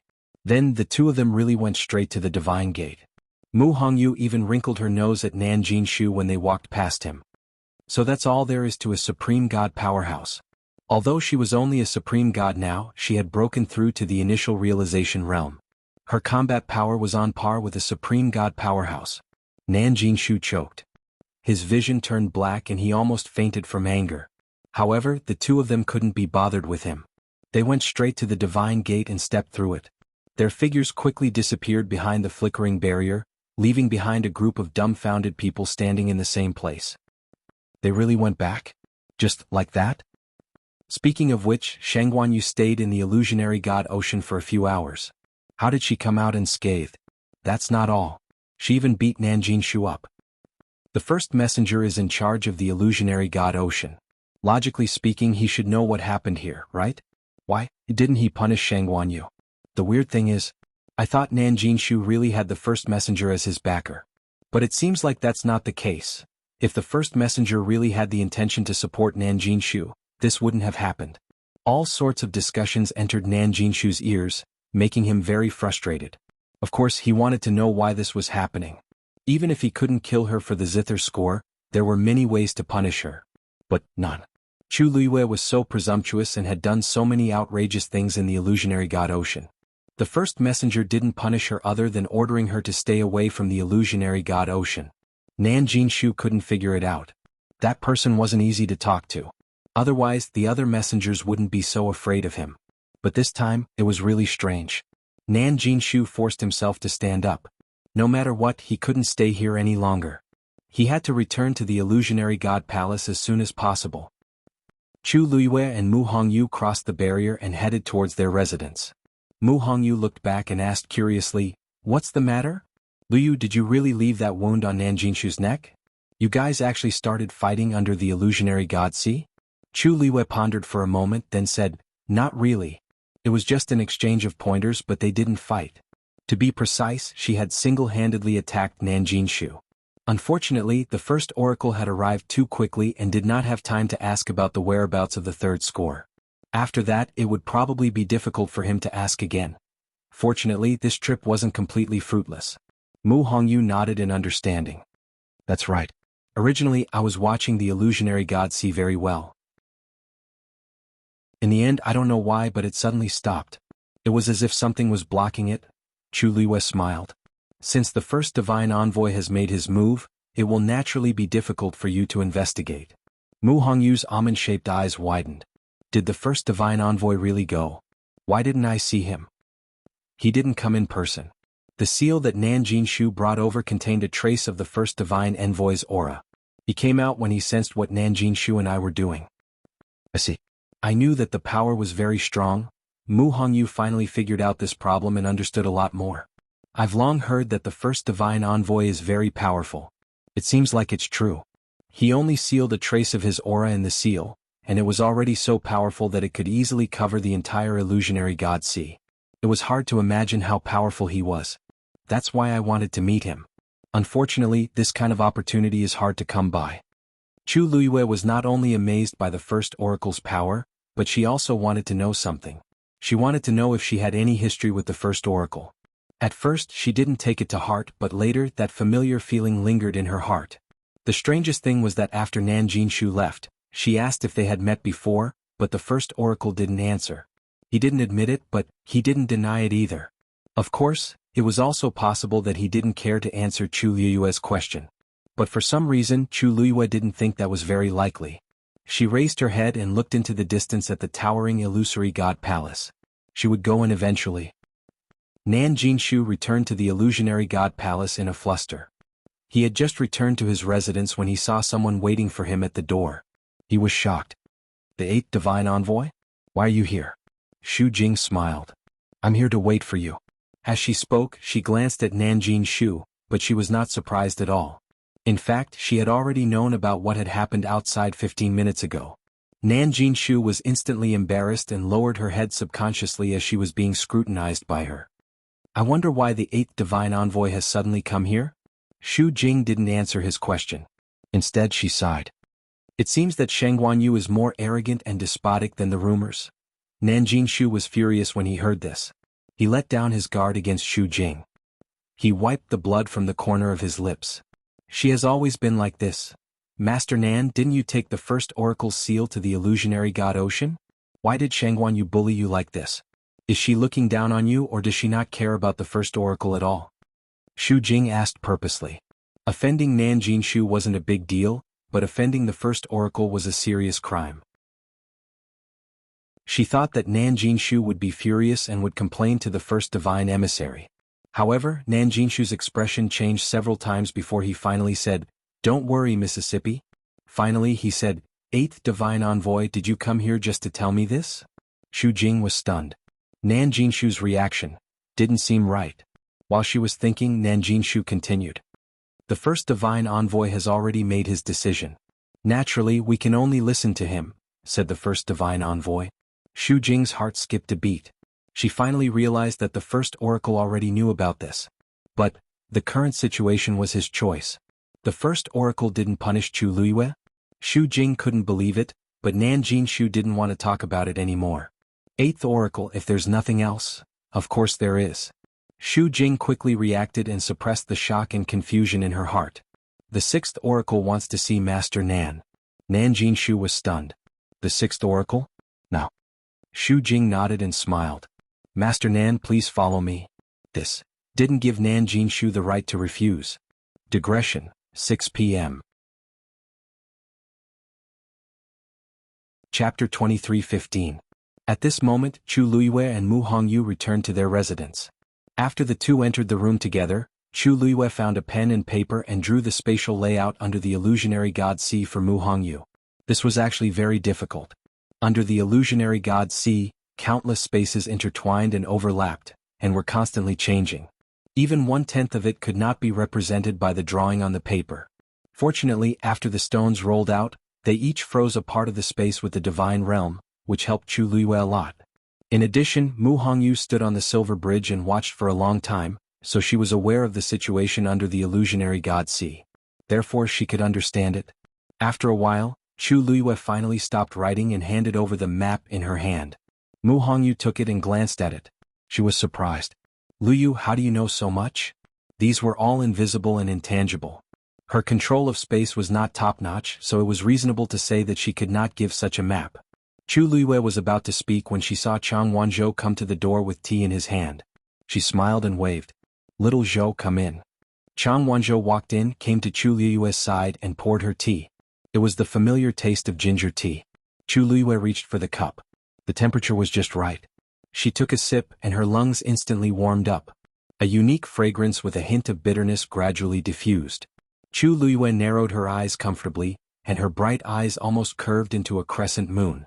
Not to mention anything else, Xiao Zhou had always done well in these matters. However, he was now a god. It was really a waste of talent to serve her like this. Chu Luiyue held the tea and said, "Little Zhou, don't do these things in the future." Chang Wanzhou froze and a trace of panic flashed in his eyes. "Master thinks I didn't do well?" Chu Luiyue hurriedly waved his hand. "Of course not. However, with your current status, doing this is really a waste of time and energy. These are only trivial matters. Master's matter is not a trivial matter." Chang Wanzhou pursed his lips and interrupted her, which was rare of him. Chu Luiyue was stunned. She looked up and saw his stubborn face. "How stubborn?" Chu Luiyue sighed in her heart and could only say, "Then, just pretend I didn't say anything?" Chang Wanzhou gently nodded. A few strands of messy golden hair hung down from his forehead, covering the ripples in his eyes.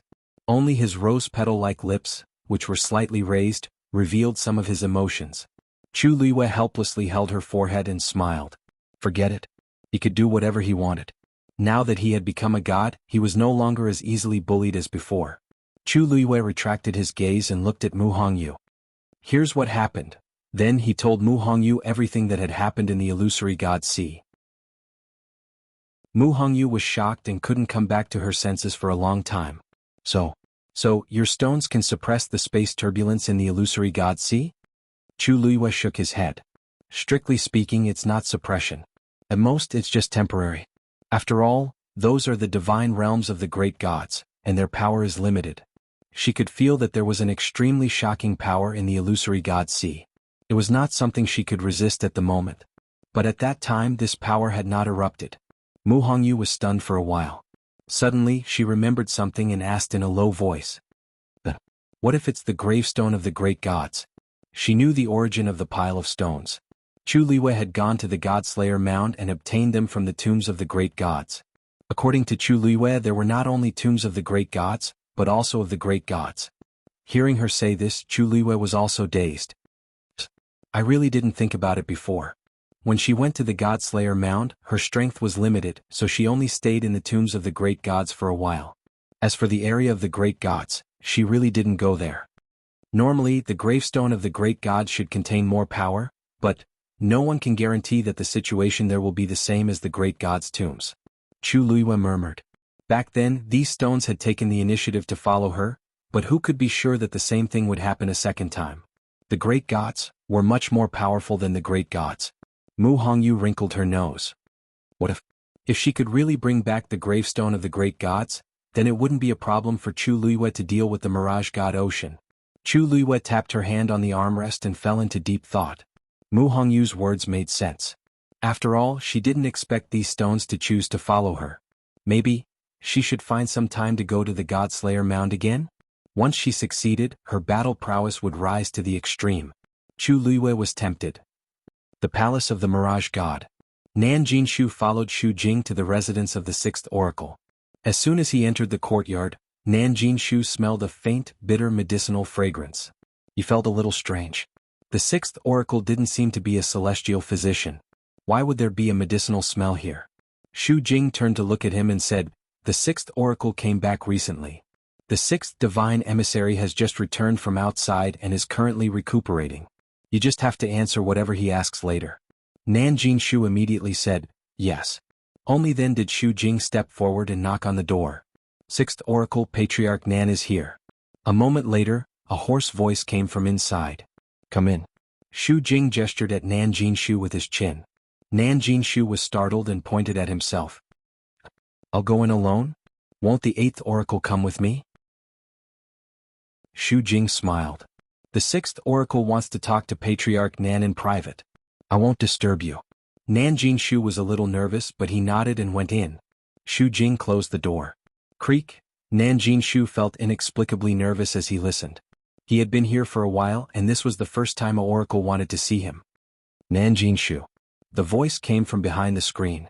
Nan Jinshu cupped his fists and bowed. Greetings, 6th oracle. Are you sure the 3rd music score is in the God-slaying tomb? Nan Jinshu was stunned. At first, he found it strange that the 6th divine emissary knew about this. However, after thinking about it, he realized that the 1st divine emissary had already sent someone to investigate. He nodded. Yes. Did you tell Shangguan Yu about this? Of course not. Nan Jinshu said hurriedly. This is a serious matter. How would I dare to tell her about it? That's good. As long as you know what you're doing. Besides, I heard that she went to the illusionary god ocean without permission. Yes. This woman is very daring. Did the 1st oracle know about this? Chapter 23:16. Nan Jinshu paused and said hesitantly. This counts, but it doesn't. At that time, I brought the seal of the 1st divine envoy to the illusionary god sea. When I clashed with Shangguan Yu, the aura of the 1st divine envoy gushed out from the seal and chased us out of the illusionary god sea. The 1st oracle didn't show up? No. Nan Jinshu was puzzled. The 1st oracle is in charge of the illusionary god sea. Even if he doesn't show up personally, he can easily find out everything that happens in the illusionary god sea. Besides, such a small matter shouldn't require the 1st oracle to make a move, right? Actually, this matter might be a big deal to him and Chu Luiyue, but it was definitely nothing to the 1st oracle. The illusionary god sea was boundless and vast. At most, the two of them were just messing around. Why would the 1st oracle make a special trip for this matter? Just the seal alone was enough to solve the problem. When you went to meet the 1st oracle, did you see him in person? The 6th oracle suddenly asked. Nan Jinshu hesitated. No. Outsiders thought that he had entered the courtyard and must have seen the 1st oracle. But in reality he had just stood outside the door and said a few words. He didn't even see that person's shadow. He didn't dare to hide anything in front of the 6th oracle. As expected. The 6th oracle murmured as if he had expected this, but he also seemed a little unwilling. Nan Jinshu almost thought that he was hallucinating. Why did it sound like the 6th oracle wanted the 1st oracle to appear personally? And he seemed to have expected that the 1st oracle wouldn't meet him? You said that the 1st oracle came out to stop the two of you as soon as the conflict broke out? Yes. Nan Jinshu described the situation at that time. Of course he added some details, but he didn't know that Mo Shiqian was completely uninterested behind the screen. What he wanted to know was the 1st oracle's attitude towards Chu Luiyue. What kind of place is the illusionary god sea? In the past 10,000 years, 90% of the cultivators who trespassed there died and were buried at the bottom of the sea. As for the remaining 10%, even if they were lucky enough to escape, they would inevitably be severely punished. Even if they didn't die, they would be half dead. However, when it comes to her, it's different. He sneered coldly with a hint of mockery. Nan Jinshu felt a little uncomfortable when he heard this voice. But at this time he didn't have time to think about this. His focus was the same as the 6th divine envoys. 6th divine envoy, do you also find this matter strange? I originally thought that the 1st god's emissary wouldn't let Shangguan Yu off the hook so easily, but who would have thought that he wouldn't be punished at all? What do you think the 1st oracle is thinking? The thoughts of the 1st divine envoy are not something that we can guess. This? Nan Jinshu frowned. He could hear that the 6th divine emissary seemed to be very concerned about this matter, but perhaps because he was afraid, he did not continue to speak. All right, you can go back. Nan Jinshu was at a loss when the 6th divine emissary suddenly asked him to leave. Was he letting him go just like that? Could it be that the 6th emissary had asked him to come here just to ask about this? But, the 6th divine envoy, get out. That voice carried an unquestionable pressure. Nan Jinshu's heart skipped a beat. He didn't dare to ask any more questions and quickly retreated. Mu Hongyu left with the map that Chu Luiyue had drawn. She still needed to go back and take a closer look at the situation below the illusionary god ocean. Also, she had to break through to the Mahayana realm as soon as possible. After Mu Hongyu left, Chu Luiyue asked Xiao Zhou to leave as well. She sat alone in her room to think. Now there were a lot of things that she needed to solve. She hadn't finished her star path yet. This was the fastest and most suitable way for her to enter the illusionary god palace openly. Su Li had been in the illusionary god palace for a while and would carefully investigate the situation from time to time. But after all, she was under the watchful eyes of the god's emissaries. There were many things that Su Li did not dare to go overboard with, so the information that she could find was limited. Until now, there were still no clues as to the whereabouts of Dugu Mabao and Lan Xiao. Chu Luiyue could basically conclude that the two of them were trapped in an extremely secretive location in the illusionary god palace. It would be impossible to rely on Su Li alone to find them. She still had to go in. At the same time, the third Guqin score was also very important to her. She had to think of a way to get information from Nanjinshu. If she guessed correctly, the third Guqin score was still in the Divine Ruins world. And the two gods' emissaries, Jiu Long and Shi Yan, who had left earlier, were probably looking for the last Guqin score. Unfortunately, the two of them had already disappeared without a trace, leaving no clues behind. And Diwu Zhangze, who was trapped in the illusionary god ocean. What kind of person was the first god's emissary? You are. A low and pleasant voice sounded. Chu Luiyue turned around and saw Rong Xiu walking in. He came in front of Chu Luiyue. Seeing her frown, he reached out and smoothed her brows. What are you thinking about? Why are you so tired? Chu Luiyue held his hand and rubbed her face against the back of his hand. It's still those. Rong Xiu smiled and hugged her. He leaned over and kissed her hair. Tell me about it. Miss Shangguan. I have something to do. Zhao, who had just walked to the door, was originally smiling. But when he saw the cold and noble figure hugging Chu Luiyue in the room, he was shocked and stunned. Why was she here? Chapter 23:17. The most important thing was that he seemed to have come at the wrong time. When the two people in the room heard the voice, they both looked outside the door. Rong Xiu raised his eyebrows slightly. This is... Ming's heart trembled violently. He originally wanted to run away, but it was obviously too late now. If he wanted to go in, he really couldn't move his legs. Chu Luiyue raised the corners of his lips slightly. Lord Ming, why are you here? Please come in. He didn't dare to disobey Madame's orders. Silently holding his breath, he walked stiffly and braced himself to enter the house. Chu Luiyue stood up. Rong Xiu, let me introduce you. This is Lord Ming of Zhenbao Pavilion. He usually treats me very well and has helped me a lot before. Rong Xiu's thin scarlet lips curled into a smile. I see. Lord Ming, I've heard a lot about you. Ming Shu's legs went soft. He barely restrained his urge to kneel down and bow. He forced a smile. You flatter me. I've heard a lot about you too. Ah. Rong Xiu laughed. Since Lord Ming has taken good care of you as her husband, I naturally have to thank you properly. Ming Shu repeatedly said that he didn't dare. But it's just a small matter. It's not worth mentioning. At this moment he was extremely grateful to the second master. If it weren't for that person's reminder, he wouldn't know when he had offended Madame. How could he stand in front of this person and talk to him like this? Chu Luiyue raised his hand. Lord Ming, please sit down. You can talk slowly. How could Ming Shu dare to sit down? He coughed, waved his hand and said, No need, no need. I'm here today because I have something to tell you. I'll leave after that. Chu Luiyue looked at Ming Shu and felt that he was a little strange today. He seemed very nervous. It must be a big matter for you to personally solve the case. Please speak. Ming Shu tried his best to make himself look as calm and composed as he usually did. He said, It's like this. I came here this time to ask you if you've been in contact with Mu Yafeng recently. Chu Luiyue was stunned. Mu Yafeng? No, what? You frowned. Actually, it's nothing much. It's just that Mu Yafeng has continued to walk the star path since yesterday. Furthermore, in a short span of one day, he had broken through 3 great Grandmaster Xian formations. I thought it was a little strange, so I thought I'd come over to ask you. Lord Ji thinks that I revealed the contents of the mythical flame diagram to her? Chu Luiyue immediately understood. Please don't misunderstand. Zhao hurriedly explained, I just feel that this matter is really strange, so I wanted to ask you for confirmation. After all, those Xian formations were extremely difficult to decipher. Previously she didn't make any progress for such a long time, but now she suddenly improved by leaps and bounds. Chu Luiyue nodded in understanding. What Lord Ji said makes sense. Previously, Senior Xiao Ran had also said that he had spent several years on those great Grandmaster-level profound formations before he had barely comprehended them. Originally, according to his speculation, Mu Yafeng should also need a long time to decipher this Shen formation. Previously, she was busy with the illusory god Si, so she didn't know that Mu Yafeng had made a move again. Now that she heard it, she also felt that it was very strange. The mythical flame diagram is a treasure of Treasure Pavilion. When I agreed to help copy it, I already knew the rules. I would never easily reveal it to outsiders. I didn't even reveal it to my subordinates.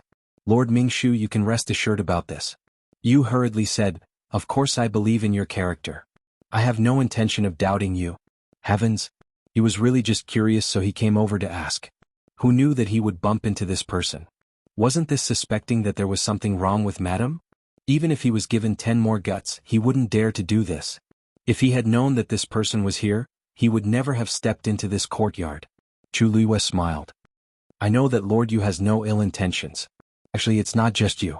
I also feel that it's a little strange. Mu Yafeng's talent is not bad, but with her own strength, it is indeed impossible for her to decipher 3 Grandmaster Shen formations in such a short time. Chu Luiyue's words were tactful. In fact, it should be said that it was absolutely impossible. If she had this ability, she wouldn't have dragged her feet on the Star Passage for so many years. In the eyes of many people in the Illusory God Palace, Mu Yafeng was already a rare genius. But in Chu Luiyue's opinion, it was fine. Ming Shu heaved a sigh of relief and said, not only that. She hasn't finished yet. She's still on the Star Passage. When I came here just now, I passed by and took a few glances. There was a bit of an irresistible force. Chu Luiyue was a little surprised. You mean, she plans to directly finish the Star Passage and enter the Illusory God Palace? Ming Shu paused.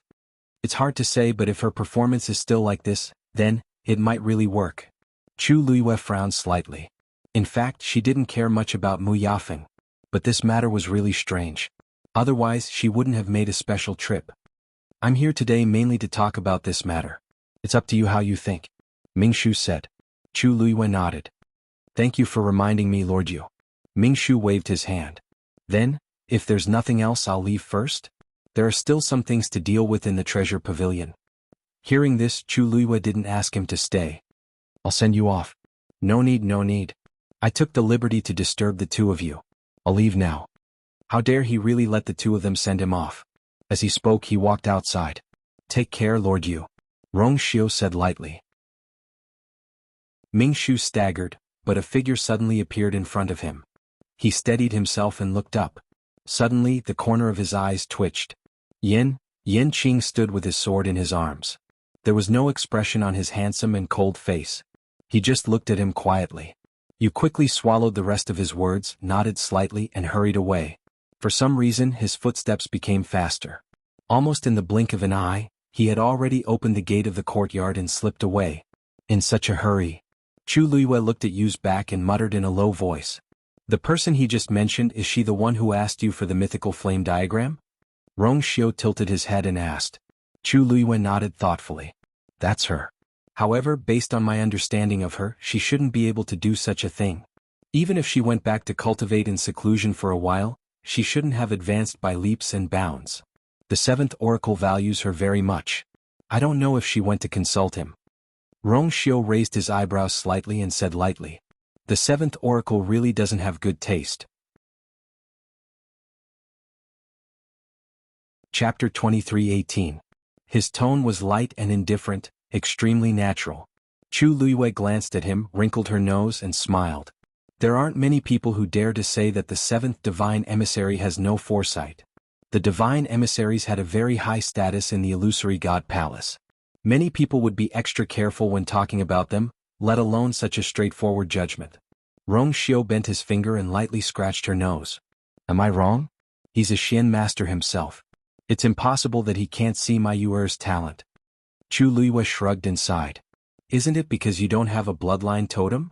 From the first day she came here, she deeply understood how much contempt and ridicule she would face without a bloodline totem. Rong Xiu's eyes narrowed slightly as his finger lightly brushed across her forehead. Chu Luiyue's heart moved. She leaned closer and whispered. Rong Xiu, the infinite divine dial, can only test people with bloodline power? Rong Xiu looked at her. After a moment he said, of course. Bang! A stream of light flew up and quickly bloomed into an extremely brilliant Shen formation. Mu Yafeng looked up with unconcealable excitement in her eyes. The fourth one. This was already the fourth Shen formation she had cracked in a row on the Star Road this time. And it only took her less than 2 days. Not far behind her, many people were watching. Seeing that she had successfully cracked another Shen formation, the crowd instantly became restless. What's wrong with Mu Yafeng? Why did she suddenly become so powerful? The further she goes, the more complicated the Shen formation is. I remember that she was trapped in a Shen formation for a long time and couldn't crack it in the end, so she had no choice but to give up. How long has it been? She's back again and her progress is so smooth. Her talent has always been outstanding. Maybe she suddenly had an epiphany. If this continues, she can really comprehend all the Shen formations and officially enter the illusory god palace, right? I thought it would be Shangguanyu. Haha. What a joke. Shangguanyu is very powerful, but she doesn't have a bloodline totem. It won't be her turn, right? That's true, but other than that she's really powerful. Didn't you guys hear that she went to the illusory god ocean and came back safe and sound? She even beat Nanjinshu. If she didn't have the confidence, would she dare to do that? Mu Yafeng was in a good mood when she heard the envy and admiration of the people in front of her. However, the name that appeared later caused her eyes to turn cold. She was just because he had some talent that he dared to act so recklessly. I heard she was because she made demands of herself as the second divine emissary of God to the illusory god. She is really arrogant. The second oracle could tolerate her once or twice, but it was hard to say what would happen if she did it too many times. Mu Yafeng shook her head, dispelled the messy thoughts in her mind and continued forward. This time, no matter what, she had to complete the star path and enter the illusory god palace. In the courtyard, Rong Xiao and Chu Luiyue sat facing each other. A translucent chessboard floated between them. On it, the two chess pieces were fighting fiercely. Chu Luiyue stared at the chessboard and rubbed her chin. Ever since she read the mythical flame diagram and officially broke through to the great Grandmaster realm, her Shen formation cultivation had improved greatly. But after fighting with Rong Xiao, she felt a deep sense of defeat. Now, no matter where she went, there was no way to reverse the situation. She was at the mercy of others.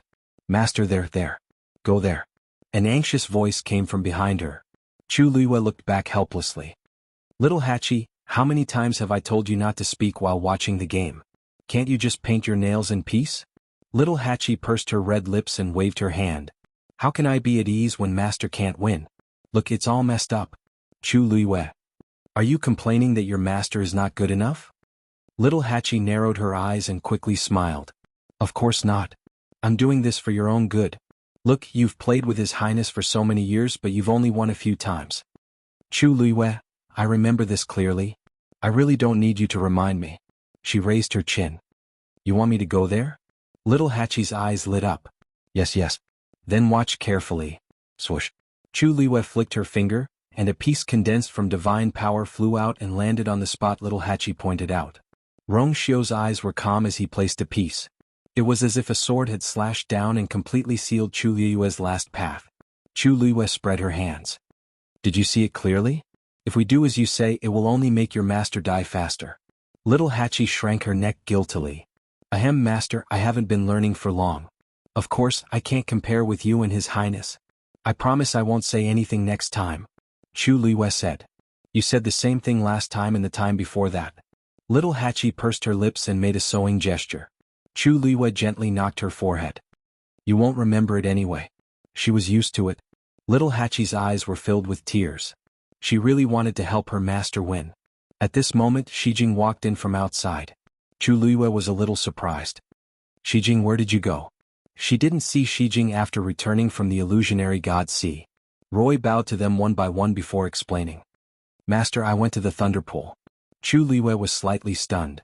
Isn't the Thunder Pool sealed? Now there shouldn't be anyone in the illusionary god palace going there. Shijing chuckled. Yes, but I just went to the shore to take a look. I didn't do anything else. Chu Luiyue laughed.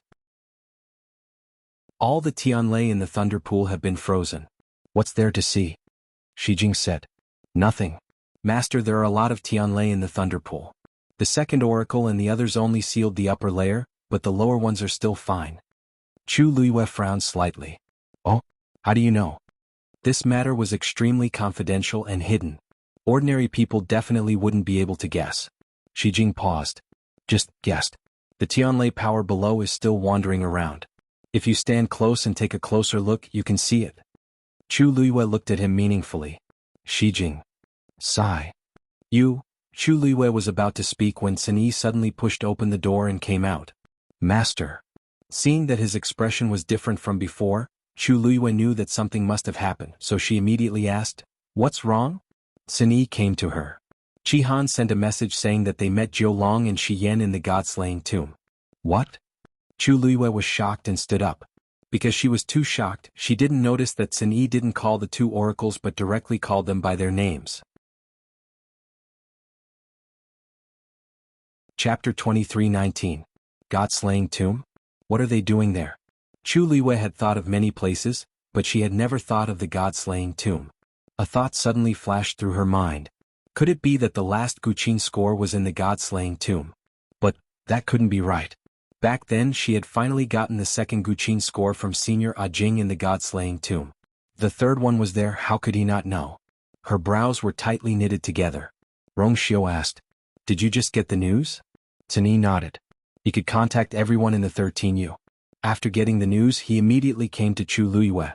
Of course, he knew how important the last Guqin score was to Chu Luiyue. Chu Luiyue pondered for a moment and suddenly thought of a question. Why is Qi Han in the god-slaying tomb? You just said them. Who else is with him? Sun Yi said, an old six. It seems that they went there to help old six break through. But they didn't expect to run into those two. Chu Luiyue froze. Qi Han and the others haven't seen Jiu Long and old six. How would they know who they are? Sun Yi explained. They haven't seen those two, but they know that you're in the Illusion God Palace and know a thing or two about this place. Besides, those two are above the god level. Even if they don't know who they are, once they use their strength, it's hard to imagine.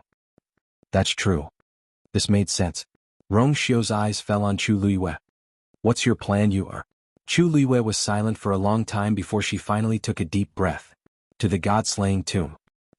To go to the god-slaying tomb, they had to leave the heavenly gate. Not to mention Jinyan Lai, even Chu Luiyue felt that this trip was too troublesome. But they still had to go. For the sake of convenience, this time Chu Luiyue and Rongxiu went together and no one else was brought. When the two of them arrived at the gate of heaven, there was no one there. In fact, most of the time this place was empty. Who would come to the heavenly gates to play? Wasn't that just looking for trouble for himself? Last time, it was because of Nan Jinshu's incident that caused such a huge commotion.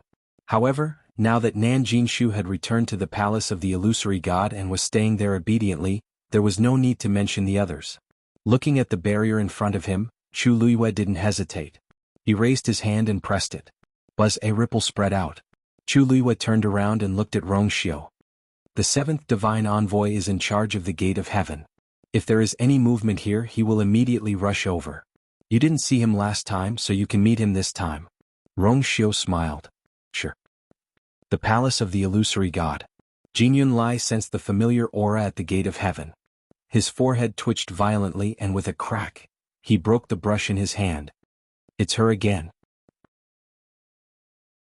This Chu Luiyue, is there no end to it? Last time he said he was going to invite the weapon refining saint. Last time he said he was going to see Nan Jinshu. What is it this time? Jinyan Lai didn't want to pay attention to him, but the gate of heaven was constantly moving. Chu Luiyue was determined to go out. After a while, Jinyan Lai finally couldn't help but stand up. However, before he could walk out, a voice suddenly came from afar. Jinyan Lai. Jinyan Lai was shocked when he heard the voice. The first divine envoy? Then, an illusory figure gradually appeared in front of him. However, the figure was shrouded in a layer of faint light, making it difficult to see his facial features. He could only barely make out a silhouette. Even so, Jinyan Lai recognized at a glance that it was indeed the first divine envoy.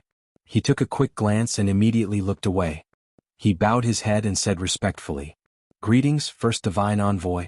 May I know why the first divine envoy is here today?" Due to nervousness, Jinyan Lai's body was a little stiff. Ever since the first divine envoy went into seclusion, he had never stepped out of the courtyard. Although he did not appear with his true body and was only a strand of his aura, this was the first time he had done so. "Don't you know why I'm here?" The voice was low and indifferent, but it carried an invisible pressure. Jinyan Lai's chest tightened. He frowned and quickly searched his mind. Recently, he didn't seem to have done anything. Why did the first divine envoy sound like he was scolding him? Please enlighten me, first divine envoy. Bus. There was movement at the gate of heaven again. Jin Yunlai subconsciously turned his head to look. The first divine envoy had already made his move. Whoosh. A red stream of light flew out quickly and went straight to the gate of heaven. Jin Yunlai was shocked. The first divine envoy made his move personally? The Xian formations on the star passage can only be comprehended by oneself. Otherwise it will be regarded as cheating. Then Mu Yafeng, what's going on? Do you want me to continue asking? Jin Yunlai's heart sank. The crimson streak of light flashed through the air at high speed. It arrived at the gate of heaven in the blink of an eye. Chu Luiyue heard the movement and looked up. He felt a little strange. This is the first divine envoy's aura? Noticing this, a look of shock flashed across her eyes. Then the red stream of light landed on the barrier. The enchantment quietly opened. Chu Luiyue was stunned. After waiting for a while, Jin Yunlai didn't arrive. Instead, the first divine envoy made his move? What does he mean by this? Chu Luiyue couldn't figure it out for a moment. Warning? Reprimand? Rong Xiu smiled faintly. Maybe the seventh divine envoy is busy. Digression? Very good. Someone in the comments section guessed part of the truth. 6 o'clock.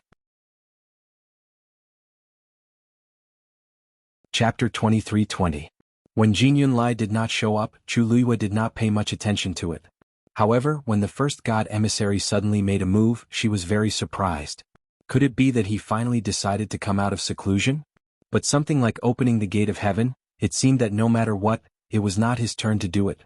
Rong Xiu held her hand. There's no time to lose. Chu Luiyue retracted her gaze and gently nodded. The two figures quickly disappeared outside the gate of heaven. After a while, the barrier reassembled and was very calm. Chu Luiyue's departure did not attract the attention of the people in the illusory god palace. On one hand, many people's attention was on Mu Yafeng. On the other hand, the movement in the gate of heaven was too small. From the beginning to the end, only a short period of time had passed. Only the divine envoys who were guarding the various locations raised their heads in astonishment when they sensed this fluctuation. The first god emissary made a move. More importantly, he seemed to be at Jin Yunlai's residence. In an instant, several god emissaries immediately moved out and headed towards Jin Yunlai's direction. The first god emissary had been in seclusion for several years. Now that he finally made a move, they naturally had to go and check it out. Illusory God Palace. There was dead silence in the huge room. Jin Yunlai stood there with her fists clenched. Most of her strength seemed to have been sucked out of her body. Even opening her mouth to speak was difficult. Her face was pale and her lips trembled slightly. She felt as if she had fallen into an ice cave. Every word of the first god emissary's questioning was heavy and cold. After a long time, she finally found her voice. I just gave her a little reminder. A little reminder? The first god emissary asked. Jin Yunlai closed her eyes and finally said dejectedly, yes. I intentionally helped her. The gate of heaven will only open for a year. If she is unable to comprehend all the Xian formations on the star path before the deadline and enter the illusory god palace to ascend to the heavens, then she will have to wait for another 10,000 years.